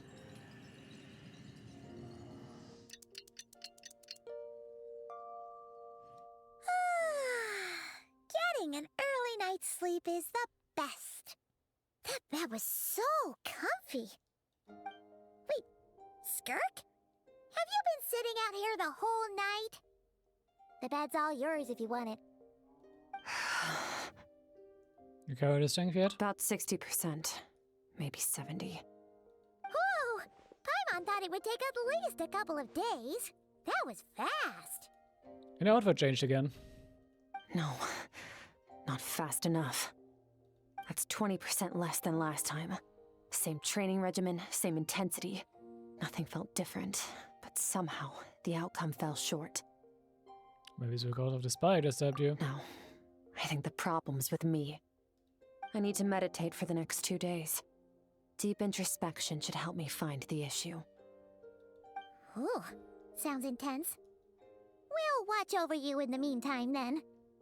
Thanks. See you in 2 days.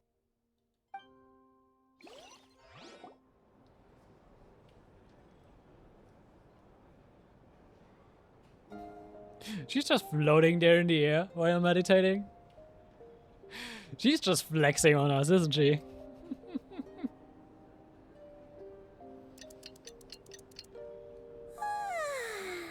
Morning! Skirk is still meditating, huh? It's been 2 days already. Shouldn't she be awake by now? It's all going to her. Paimon can't think of anything we can do to help. Oh, wait! Breakfast! That's it! Paimon will go get breakfast! Skirk is gonna be starving when she wakes up. Be right back. Alright.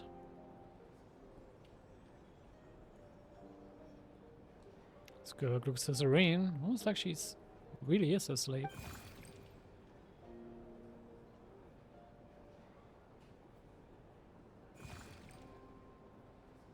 Here again. What are you doing here?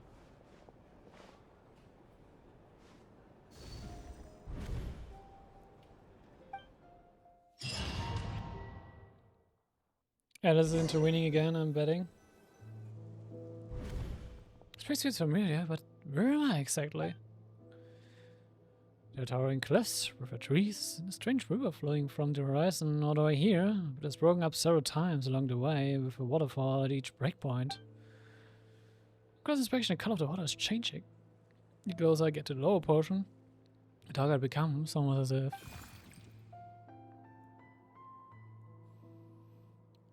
You bring me here, then this must mean this is... That's right. This is Skirk's inner world. Think of it as the threshold between the soul and dreams. This isn't your first time here, but what you remember is probably a space covered in darkness. I only managed to illuminate a small portion for you back then. So I can speak. Actually, it's my first time talking to someone like this. I only managed to break free and bring you here because the injury weakened her power. I guess that's why I can speak again, too. Call it fate, if you want. I think that's the word they use in this world for lucky coincidences like this, right? Oh wait. Is this like the emotional Skirk she's suppressing? Like the child Skirk, you could say? Now, before I take you to her, I gotta ask. You're the first outside visitor to ever come here, so what's your impression of this place? I know so many cliffs and waterfalls. Oh, you noticed. This river represents Skirk's strength. Strength accumulates over time. It is the summation of a person's lived experience. So this river is where all the fragments of Skirk's life should converge into a single stream of memories and emotions, flowing forward as one. Yet it's all split up. But as you can see, this river has been severed numerous times. It's because Skirk doesn't like who she was in the past. And all she sees reflected in the river is a disgraceful shadow of who she was. She cuts through water and rock with the sword of reason, severs her connection with the past, and begins anew. That's sad, actually. It reminds me of something. You must learn to shut out all the pointless emotion. Crush the self that makes you weak, and become master over your physical form. This isn't my first taste of failure or losing power. When you fall, you get back up again and become stronger. That's how it is. I see, so it was a lot you taught Skirk to replace all emotion with reason. And since then, it's been a constant process of abandoning, refuting, and erasing your past self. I suppose it's the secret to her strength. But it's such a sad thing to think about. What has she been through? Why does it have to be this way? The answer to one mystery invites another question, I see. Let's follow the river upstream. There among the cliffs, among the memories etched into her heart, lies the truth of it all. Soon, you'll understand everything. Right.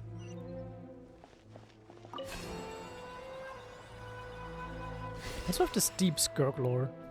Like, we're really going deep into Skirk's past.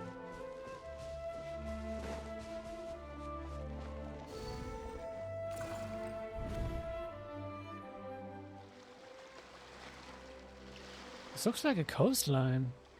Oh, I recognize the drawing on the sand. Wait, isn't that a picture I drew for Paimon? Why is it showing up in Skirk's memory? True. I've always thought that, even when falling leaves don't come from the same tree, they can still form bonds of kinship when they meet. Like meteors, you both made a journey through the stars. Both travelers who have landed on a planet that is not your home. Yet, when she first noticed your presence, although she hesitated for a moment, she still chose to walk away, indifferent as ever. Why? Thinking about it, it's not surprising at all after what happened at the one-man restaurant. It's obvious she prefers to disappear from other people's lives. She hasn't been tried in years either. I doubt she's ever made a connection with this world of her own volition. Everything now is a microcosm of her entire life. Seems like you've answered your own question. Skirk sees herself as a trespasser in this world. She's made a conscious choice to avoid altering its path. But the reason for that decision stems from events much earlier on in her life. Let's keep going. It's still a long way to the source of the river.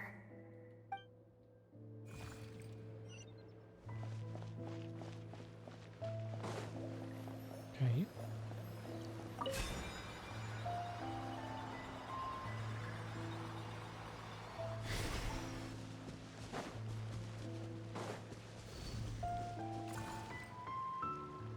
You now have what it takes to wield immense power. From this day forth, I shall teach you no more. No one can become a worthy warrior through imitation alone. I have given you fangs and claws. Now, you must learn to hunt. You wish me to travel the world beyond on my own, Master? Indeed. Make new friends. Embark on your own journey. And piece together a new future from the shattered remnants of your past. We will still have contact through the abyss. But know this. One day, I will take the life you worked so hard to rebuild and reduce it to ashes. Just like the fire that haunts your mind. Damn. Why though? Why do you do that? I have told you before. Fear is the catalyst for human evolution. A long time mythology just sees her as like an experiment of his. You have tasted loss. You have known fear, so deep it can be felt in the bones. But as living beings, we all have an instinct to detach from that which harms us. And thus pain dampens over time, and the acrid taste of fear becomes but a distant memory. Yet now, I have bestowed upon you the gift of fear eternal. It will drown you in the nightmare of your childhood, or it shall drive you to defeat me, whatever the cost. Figure next to Skirk familiar, right? Saw the same figure during the battle against the Olderang novel. That is what Skirk's master, the foul Sertologi, looked like at one point in time. So you can change form? Of course. As a higher being, physical form is a triviality to him. He could appear as a beast, a human, or even a monster that defies description. The form you see him in here, clad in abyssal armor, is the one he usually wears when traveling through the stars. It's a thing of Sertologi and Skirk, just master and disciple, like Skirk and Child. As the US could choose to distance herself from humanity, Sociology told her to put down roots here, but at the same time threatening to destroy what life she managed to create. For certain reasons, I need to bridge the power gap between me and my master as quickly as possible. But first, I need to understand the source of his strength. To do that, I need to follow in his footsteps, walk the path he once walked, and somewhere along the way, I'll find out how to defeat him. That is my sole focus and purpose. So that's what you meant? I still don't understand why Sociology would do that. From what you said, I didn't pick up on a conflict between them. I'll let you in on a little secret. The real Sociology is terrifying. The scope of his power is impossible to understand until you experience it firsthand. It is absolute. The power to crush all things. Shall we keep going? Let's see. We're about halfway there.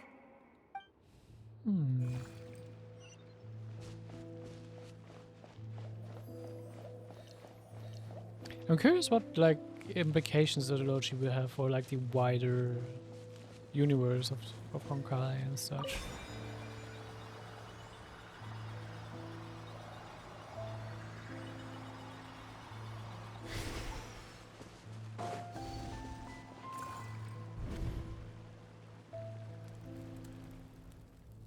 This must be good when she was a kid. We've made it quite a ways already. This is Skirk, when she first began training under Sociology. I have set your broken wrist. Tomorrow, you're to train twice as hard. No tears this time. Good. Attempting to garner sympathy through tears is a habit of the weak. A pitiful, useless ploy. Can I ask a question, Master? Why did you save me?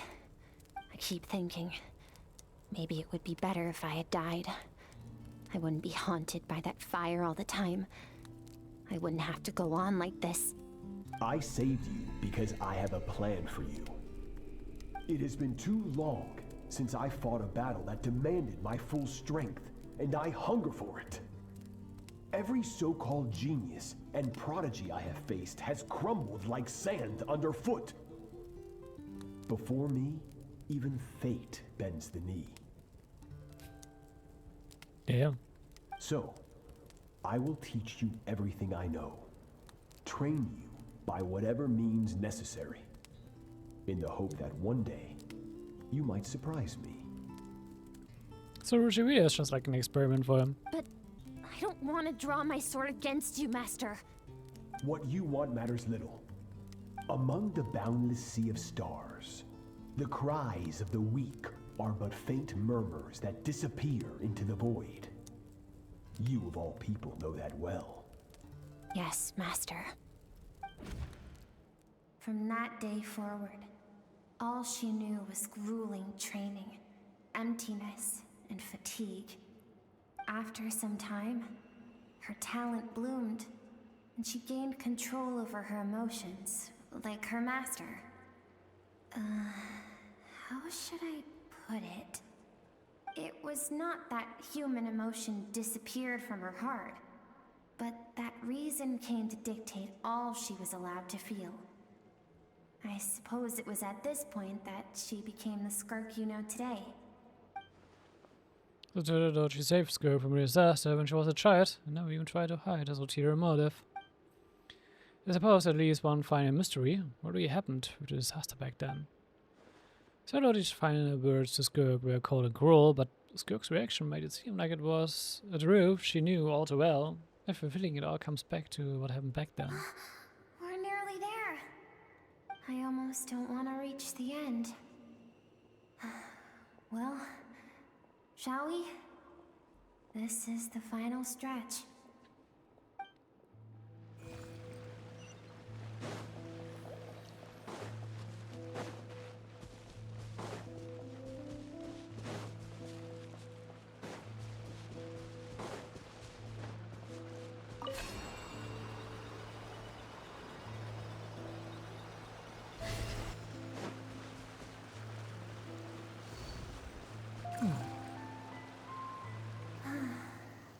These are Skirk's happiest memories. What a simple and carefree time it was. Wisps of clouds dotted the sky. The Looks sun adorable, bathed actually. everything in golden light. And when song filled the air, not even the shyest of flowers could resist swaying along. This is Skirk's homeland. She was so curious about everything as a child, always skipping school to go exploring instead. There was so much to discover. The treasures at the bottom of the sea, the secrets beyond the stars, and that merchant ship packed with adults wearing those strange clothes. Yes, the ship. That was the beginning of the end. It was a spaceship. When it arrived, the people that disembarked wore smiles on their faces and spoke of friendship. They claimed to be merchants from a neighboring planet, looking to establish trade. Skirk's parents, her relatives, her neighbors, everyone welcomed the newcomers with open arms and allowed them to explore the planet.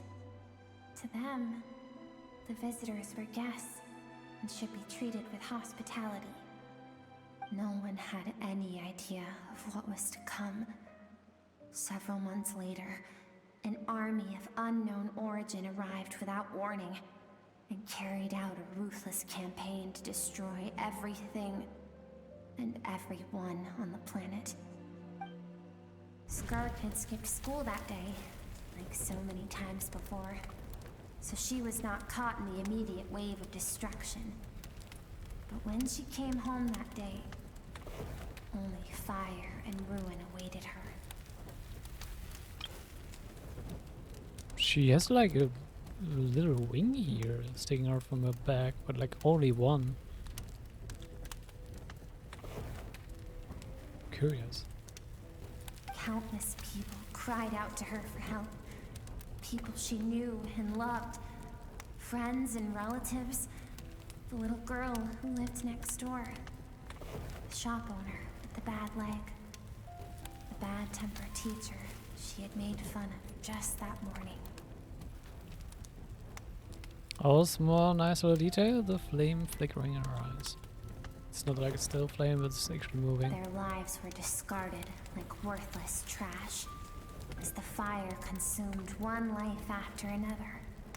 Skirk was helpless. All she could do was run. And so she did. She kept running until an unexpected figure crossed her path. If Sertology hadn't been there in that moment, the fire would have claimed her life too.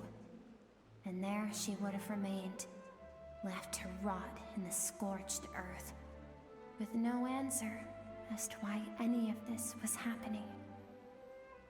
So why did those people destroy her homeland? Because she and her people were seen as a threat. Did they do something bad? As the initial merchant ship explored the planet, they discovered that it hadn't always had the condition to support life. Yet there was evidence of human activity, even during the periods of extreme heat or cold in the past. Further research revealed that, over time, the people of this planet had evolved the ability to adapt to any type of environment or energy source. For that reason, the outsiders viewed them as a potential threat, and decided to eliminate them before the threat could rear its head. And so, the army was called, and the so-called danger was wiped from the face of the planet. But this also explains why she can use abyssal energy so easily despite not being from Tawad or like the surrounding space of Tawad. Because White Realm's powers are not a thing in Star Rail or Ongoing Black Third for that matter. It's still like something specific to like the area or like the star system surrounding Tawad. So just because speculation, all those innocent people? Senseless, isn't it? deemed a threat because of a gift they didn't even know they had. Perhaps it was their own innocence and kindness that doomed them. But in the end, that was lost to the blaze as well. If those with power get to decide good and evil, then all you can trust in is the sword in your hand. And so, before death could claim her, she ran. She ran and never stopped. And now I see why the Lord Fred is such a terrifying prospect for her, and why she distances herself from the world. No one wants to relive their most painful moments. Well, that brings us to the end of the story. This is as far as we can go. But is this actually like teasing that Sergeant Logi is potentially the final boss of Genshin Impact? Skirk is waiting over there. For both of us. Let's go to her. It's time to fulfill my purpose.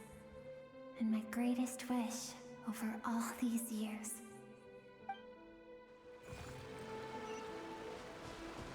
Okay.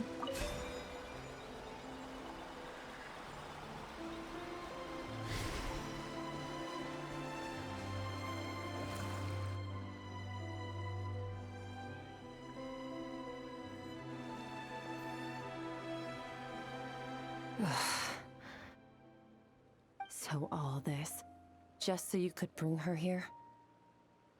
I have things to say to you. Well, to me.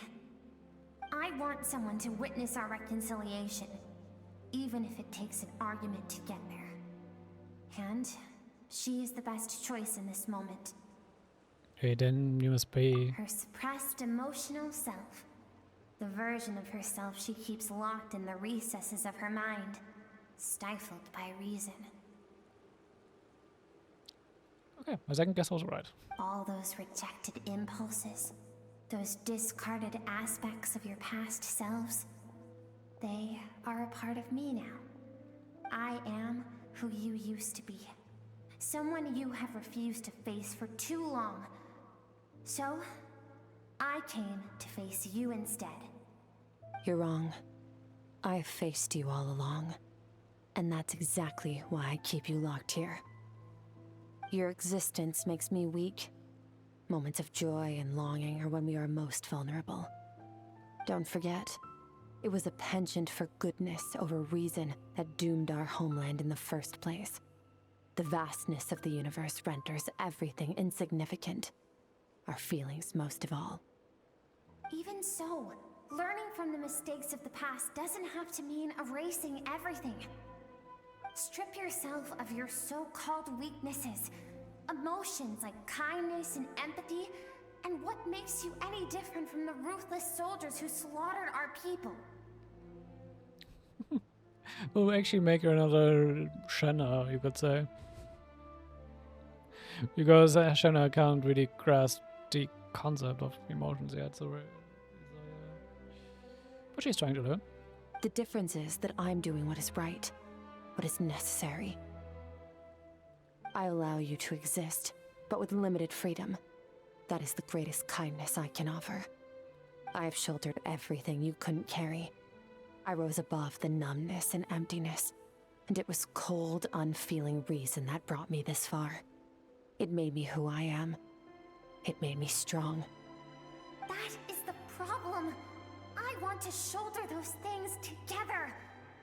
On the grand scale of the entire universe, maybe our feelings are vanishingly small, but why should that mean they don't matter? Emotion gives warmth to the cold expanse of space. It gives meaning to the world around us. Think back to those nights of gazing at the stars, those afternoons of exploring the unknown. Think back and let them grant you peace. A brief respite from the pressure you put on yourself. That isn't what we need. Exactly what we need. Aren't you curious about why recovering your strength has taken longer than normal this time? Finally, you get to the important part. That is the only answer I came here to find. Then look around. Look at your inner world. You cast aside your dreams and curiosity, and in doing so, you lost your original motivation. You severed all connection to who you used to be, so you can no longer draw strength from your past. Now, the only things driving you forward are fear and survivor's guilt. But these cannot take you far enough. And so, this river, the source of your strength, grows more polluted by the day. And you think that means I should seek help from a weak little thing like you? Your emotional self isn't weak. The fact that she transcended time and broke free from her constraints to come and face you, that proves it. Thank you for saying that. I knew bringing you here would be the right choice. To be honest, I'm not here to argue with you. This isn't about who's right or wrong. And in fact, I agree that in order to make it through the wake of that tragedy, we had to distance ourselves from the pain through reason over emotion. But what is right at one point in time isn't always right forever. I know you will never forget that fire. I know the fact that you were the sole survivor fills you with guilt. And I know that among the voices that haunt you, mine is there too. Because deep down, you know that you didn't turn out to be the person you wanted to be. All those unfulfilled hopes are like knives to the heart. And I don't want you to hurt anymore. So even if you can't accept me, I hope, at least, that you can let go. I keep thinking, maybe it would be better if I had died. I wouldn't be haunted by that fire all the time. I wouldn't have to go on like this.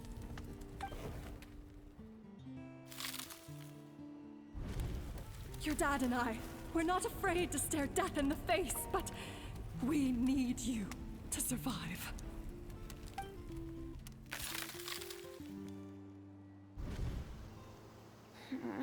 I'm sick of being a kid. There's so many amazing things out there. And I'm ready to see them all.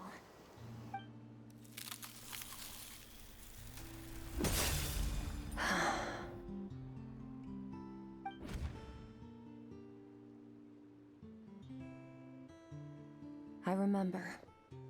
There was a song Mom and Dad always sang when we went out to fetch water. Dancing water. The sand along your path is begging for your song and movement. Will you carry this burden with you on your journey? I am not the dancing water, and you are not the burdensome sand. But if this is your wish, then I will carry you with me until the end. Thank you. I should be thanking you.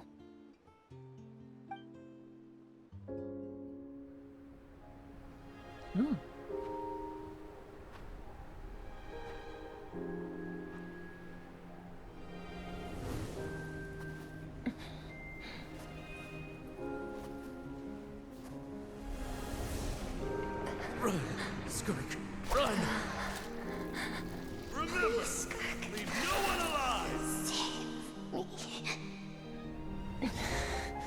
Heed my words, Skirk.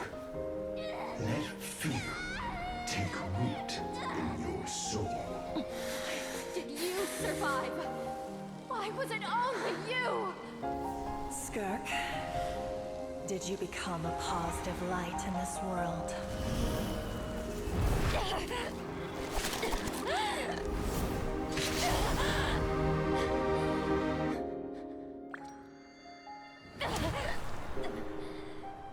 Hey, this doesn't have to be the end.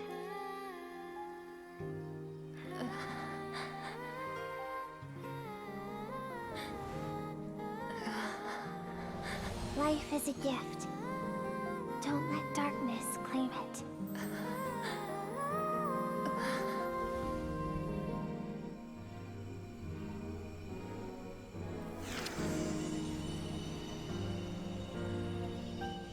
Already a cool cutscene again.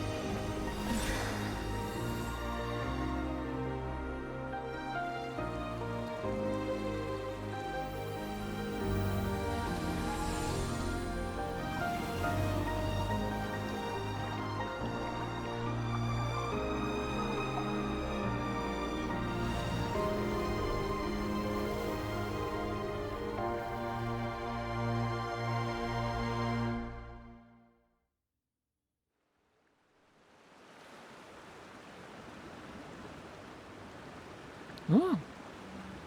Ready. So, you saw my memories then. I once asked my master if survival of the strongest was the law of the universe. He said no. But in a world without order, those with no moral boundaries tend to be the ones who survive.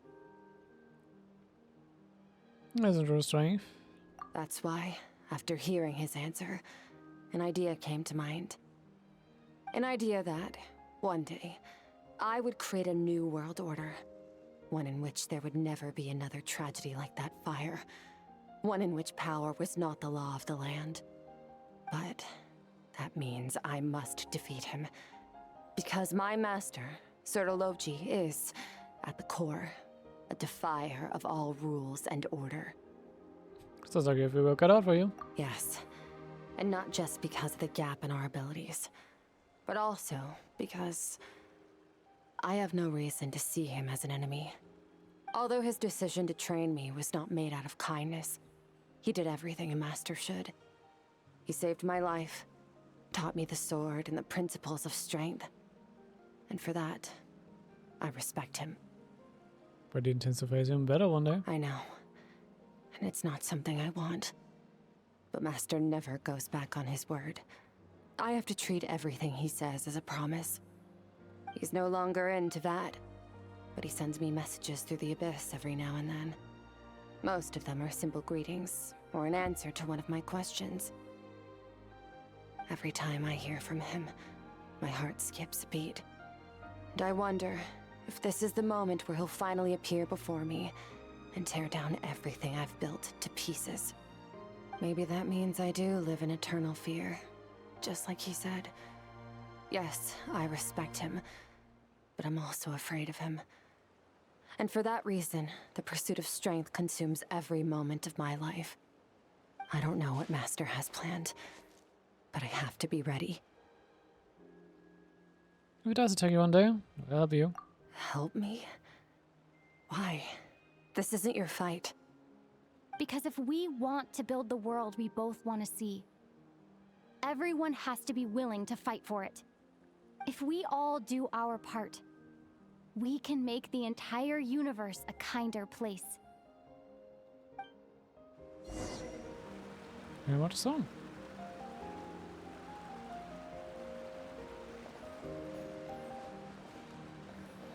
Oh, this is really pretty.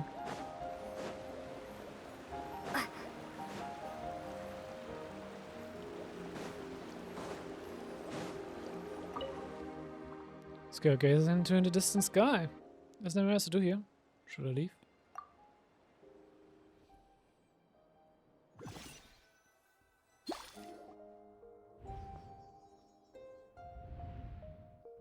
Oh, you're finally awake! Honestly, Paimon was gone for like 2 seconds and then she comes back and finds you both unconscious? Oh, you scared Paimon half to death! You're both okay, right? What does it look like?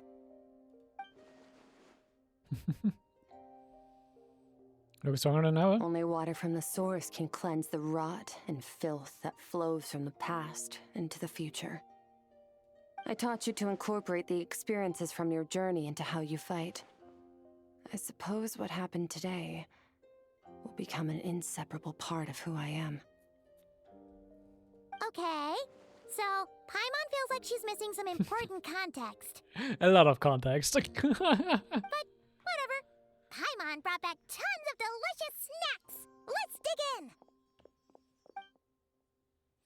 Never have you enjoyed the snacks. All right. It's about time we finished what we started. We're gonna deal with this thief for good, right? Yeah, let's show him what we are made of. This time, I'm not going to tell you to hold back. But having digested even more power in the meantime, he's going to be tougher than before. Not that it really bothers us. The good news is, we have no reason to pull our punches this time. So, let's go. Same place as last time.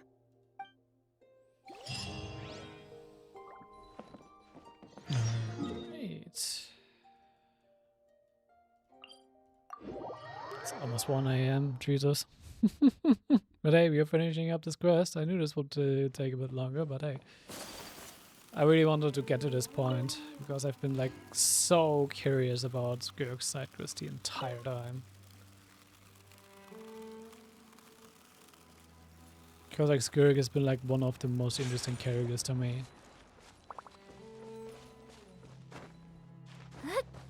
That popped up like in recent history.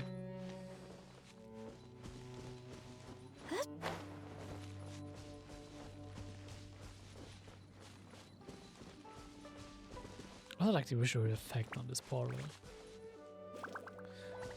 I also like it how it just like disappears if you like look at it from the from a different side. The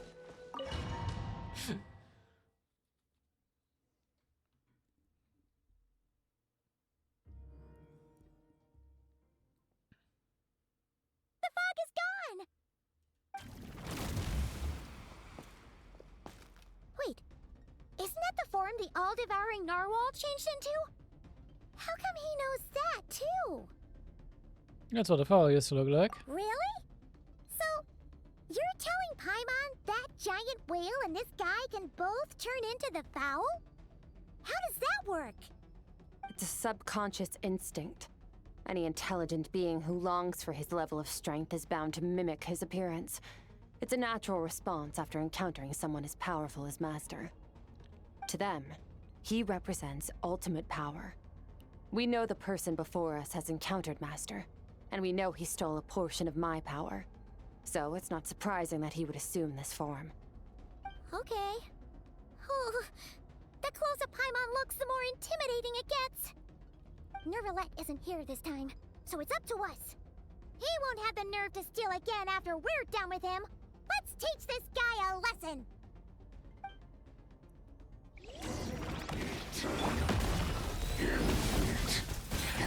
Water jet!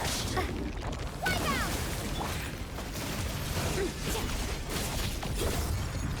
Mine to wield.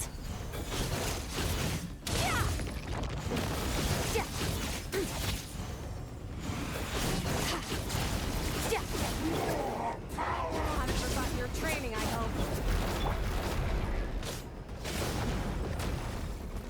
Water jet! Fearless.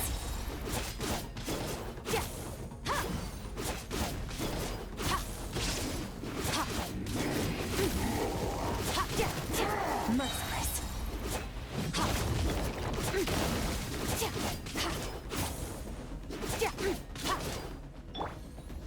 Water jet! Into the void. Merciless.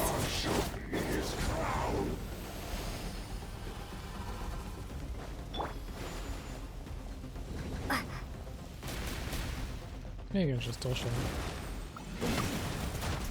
Go! Yeah! Bombs away! Surge!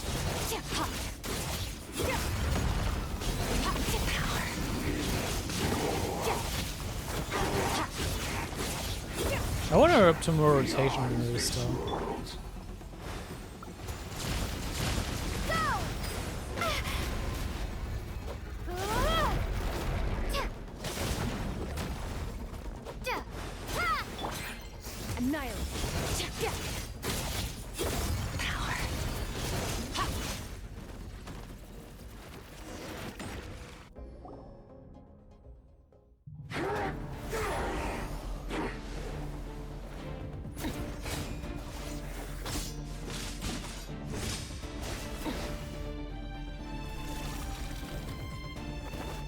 That's again, watch out.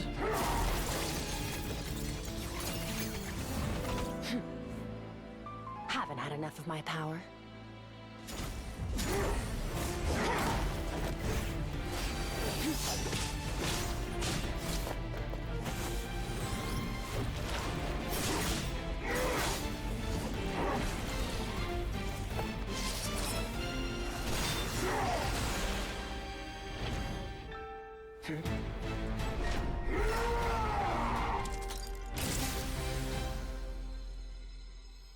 Well then, let's see how much more of this power you can handle.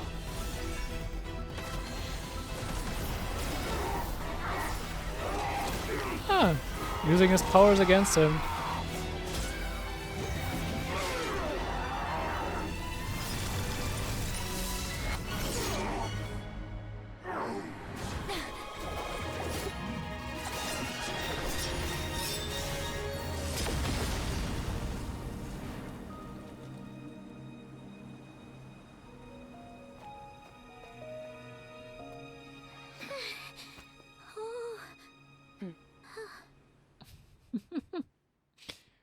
Awesome fight. Yeah, it's a countering dude. Well, have you come to your senses? You saw that my body was at its limit. So, you deliberately channeled your power into me, knowing that it would destroy my shell from within. Such power. Such keen battle instincts. So you must be... Skirk, Sertologi's disciple. How long has it been? How long has he been away from Tevat? Hundreds of years. Hundreds? Sorry, it's a lot to take in. I should introduce myself. I am Skofnungar, a friend of your master and one of his followers. This is the first time I've heard your name, Skirk. But hundreds of years ago, I knew you existed. And I knew you would come here. Also, this just like shows me the current people are like more twisted, and like 40 would be until this point, but yeah. Hundreds of years ago? Sounds like you and Master have quite the history.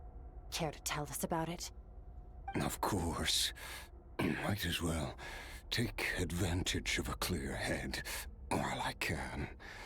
The story starts a long, long time ago. I was born into a noble family in Conria. As the eldest son, I was set to inherit our title. But I contracted an incurable illness as a child, and everyone gave up on me.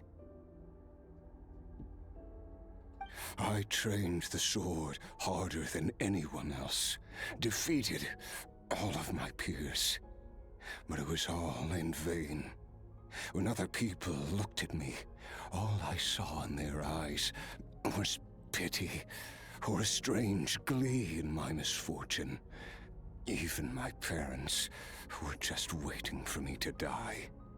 Over time, my heart hardened, and I became aimless. That was the point where I met your master, Sertologi. We were similar in age, but different in background. He was born in prison, the son of criminals who had been sentenced to death. He spent his childhood wandering the streets, facing more criticism than the literary works in the Universitas Magistrorum. Yet, he always wore a smile on his face, as if kindness and malice were one and the same, and he could not see the difference. I still remember what he said to me when we first met. You need to fight to survive. Even if it's a losing battle, it should light a fire under you. How can you sit back like this and go down without a fight? That does sound like something he would say. He was the first to acknowledge that I was worth something. And he inspired me to keep going. When we sparred together, it was the first time I'd actually felt the thrill of combat. When I was 10, he stole forbidden research materials and managed to cure my illness. It was like there was nothing in this world he couldn't accomplish. When it came to the human form, he was always intent on pushing the boundaries of possibility. But somewhere along the way, I fell behind. My talents were nothing compared to his. And at some point, I realized he had pulled so far ahead, I was too embarrassed to even ask him to spar. After his grand endeavor was successful, he sought me out and said to me, "This planet no longer holds anything of interest to me, so I'm leaving. But first, I have an offer. I can use a power I have just refined to break the curse of immortality for you." Cellularity can break the curse of immortality?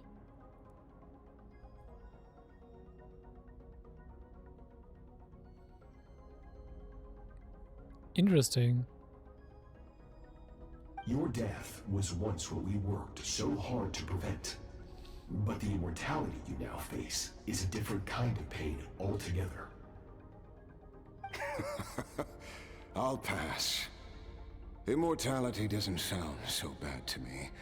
Since I can't die, it means I have an infinite amount of time to get stronger. Maybe I'll finally catch up to you one day. And we can spar like we used to. Are you sure? I cannot say when I will return. Your body, or rather, your soul, might not be able to withstand this curse.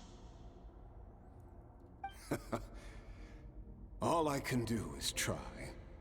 After all, a wise man once told me, people need to fight for their own survival. Wise indeed.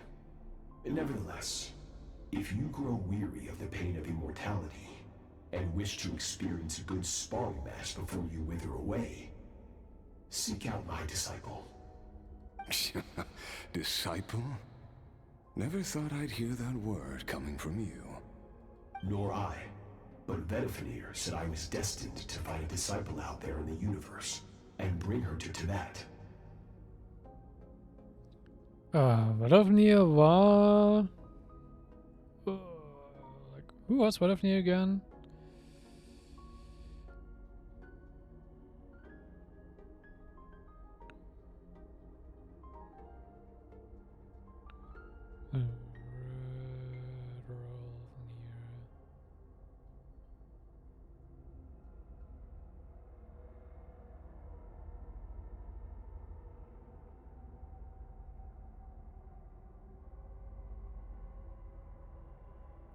Oh, it was like the crystal we've seen in the Caribbear quest.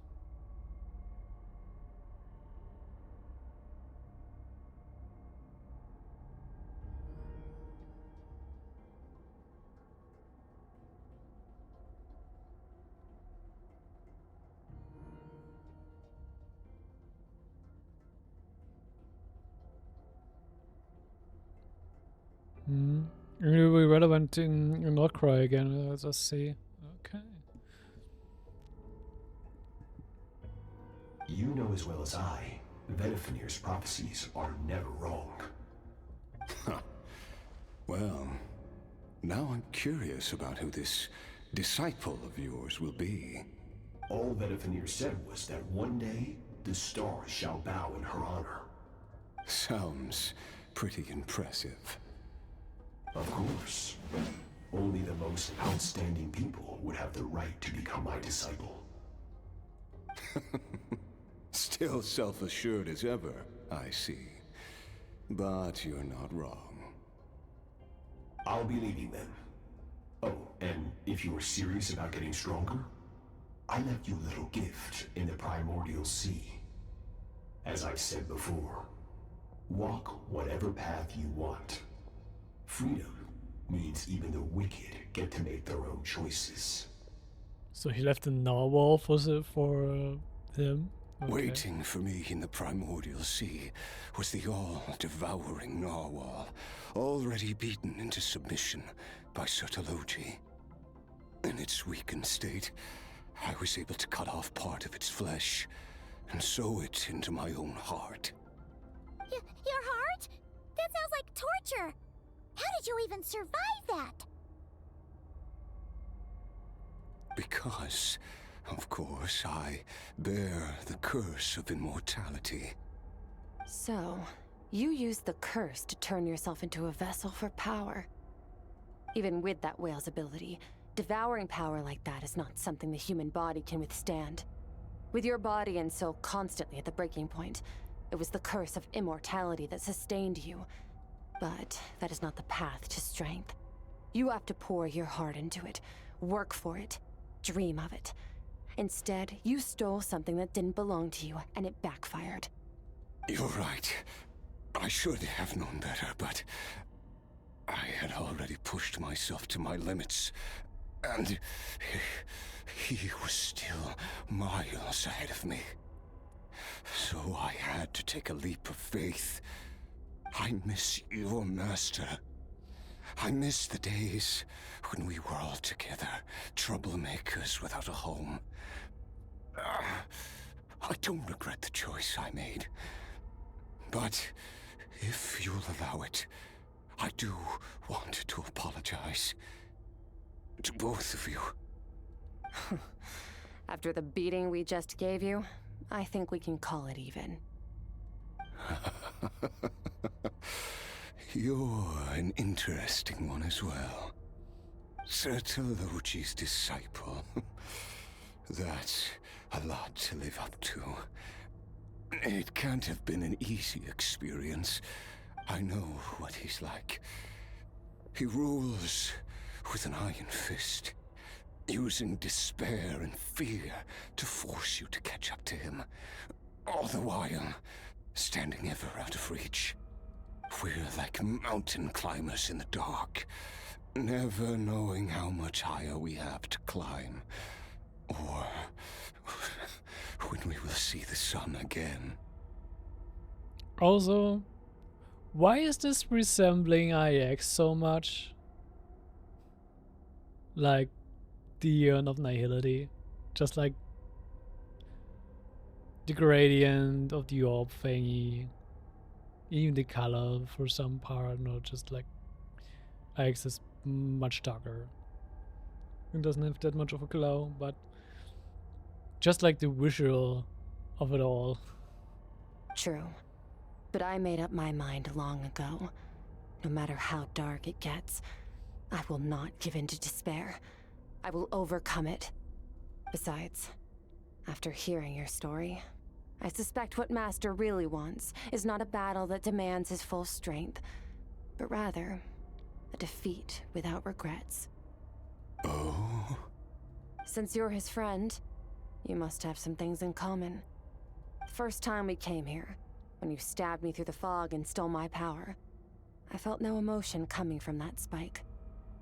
But when you had to devote all your strength fighting me just now, I could feel joy and passion emanating from your blade. It was the joy of a researcher discovering the truth of the world, the joy of an artist uncovering a temple of wonders. Interesting. I'm certain I didn't express those emotions outright, yet you were able to read them from my blade, like a glimpse into my inner world. You're right. That battle brought me an unbridled sense of joy, and my defeat brings me no regret whatsoever. Exactly. I think Master also craves a battle like that. One where his opponent forces him to use all his strength, unlock the extent of his potential, and transcend his own limits. a battle to end all battles. After which, all can come to an end, including, perhaps, his life. For that very reason, good and evil are meaningless to him. He has one purpose, one goal: to complete himself. It's one of the secrets to his strength. Perhaps you're right. Perhaps that is his goal. What a battle that would be. Oh, to witness such a... Are you okay? Too many different kinds of power are surging through my body. The curse of immortality allows it all to coexist, but it does not remove the pain. I won't be able to hold on to my sanity for much longer. What a shame. I would have loved to witness that battle. Sertologi once offered to free me from this curse. Now, I must ask that of you, Skirk. Can you release me from the pain? I can, but not through death, if that's what you were hoping for. It's not a suitable punishment for your crime. As an alternative, I can take your consciousness, along with all the power you've consumed, and smash it to pieces. The impurities will dissipate, and under the curse of immortality, your mind and body will regenerate. When that process is complete, you will be back to who you were before, no longer tortured by powers you can't control. But it will be a time-consuming and painful process. The decision is yours to make. I accept. And who knows? Perhaps I'll wake up in time to witness your great battle with Sertologi. I have faith that you'll be able to stand against him one day. Though I know it'll be a long and arduous road. If we are climbers in the dark, it appears the dawn has finally broken for me. But your ascent continues. At least, it looks like you are not alone on your journey. I will reach the top of this mountain, no matter what it takes. And you, Skafnunger, will be my witness at the end of all things. That's finally over. Let's get out of here. At least we don't have to make a mad dash for the exit like last time. Or the end, at least. Oh, this looks so cool again. Skirk gazes into the distant sky. There's nothing else to do here. Should I leave? Let's leave. Let's wrap this up. I'll just get it going. We did it! Oh, it's only been a few days, but it feels like forever. Once again, we've proved there's nothing we can't overcome. We're just that awesome. I didn't even break his word. Wow, you sound even more confident than usual. Guess you really have become stronger. Today sure went by fast. It's night already. Oh wait, that reminds Paimon.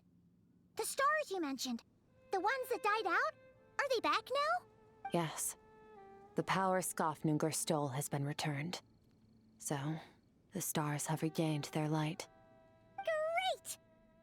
Huh, it's crazy that you even noticed their light was gone. There are so many stars in the sky. If a few disappeared, Paimon definitely wouldn't be able to tell. I suppose it's because I have gazed upon this sky for centuries. The false stars, hanging in the meticulously planned sky, glittering with rotten light. Another callback to the false sky. Nice. It's not real. And yet, it is for that very reason that I can look upon it and enjoy the momentary peace it brings. I'd like to see what it's like up there. Even the most beautiful of bubbles has to burst. We will return to the real universe one day, whether of our own volition or not. Oh. Time marches ever forward. Even the innocent and naive will taste life's bitterness.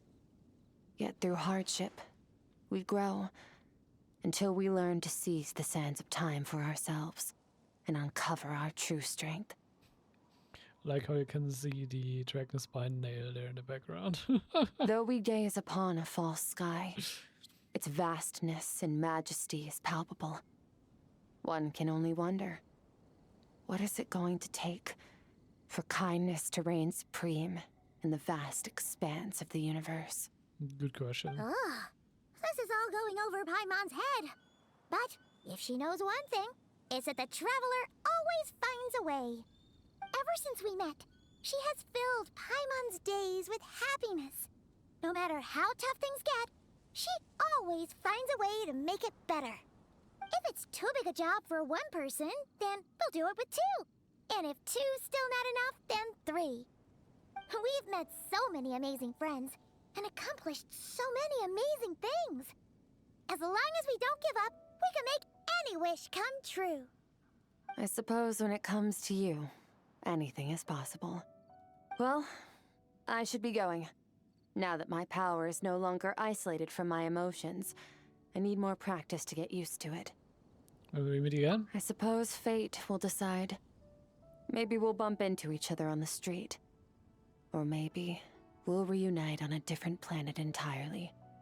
Regardless, reunions and partings are but passing moments. More than anything, I hope that at the end of this journey, wherever it takes us, we stand in a world reborn. One without war, pain, or forced partings. One where new life can bloom, even where there was once nothing but scorched earth. For this, we must all work to become stronger. Of course, Master. If that's what you want to call me, I won't object. Goodbye. Bye!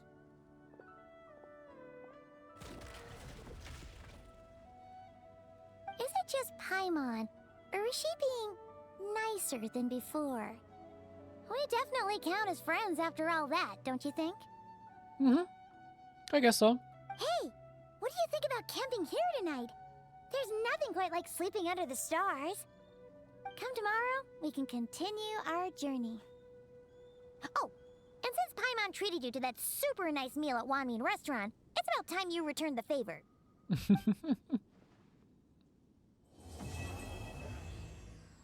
That is done. I'm missing one cutscene, but I guess it was just a YouTube video exclusive one.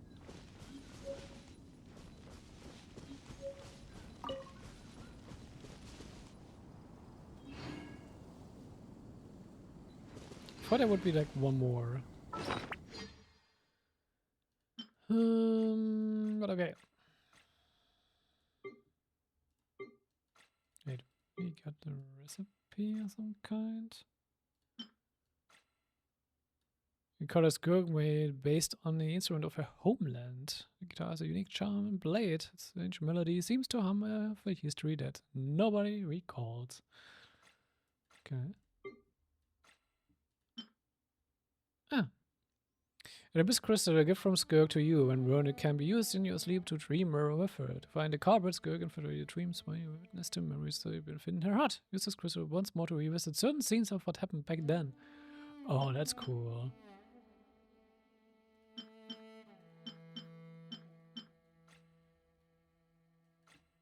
Oh,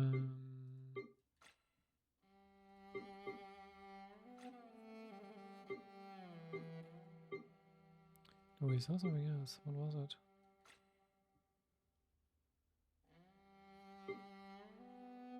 Here.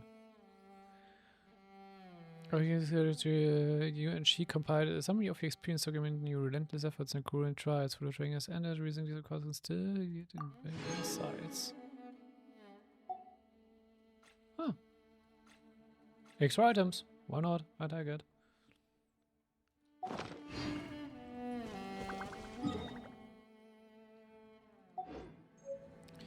Okay, but I wonder why I'm missing like a cutscene, but okay. guess that's it. And with that, we have the event quest still open. We have the whole tribal quests for Netherlands.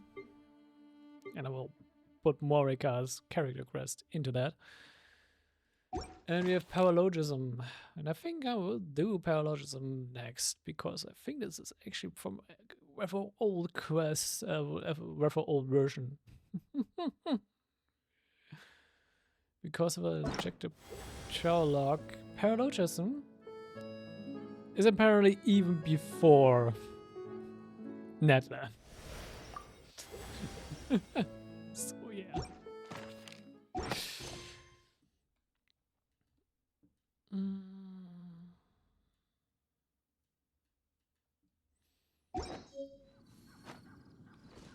I think I will go watch the video of the Skirk video on YouTube after this.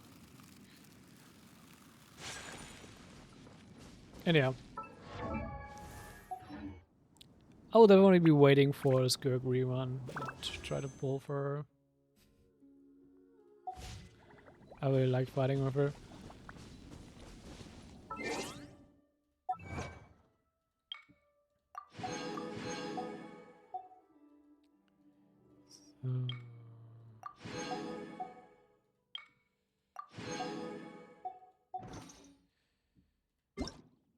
But with that, I will definitely leave it here for today.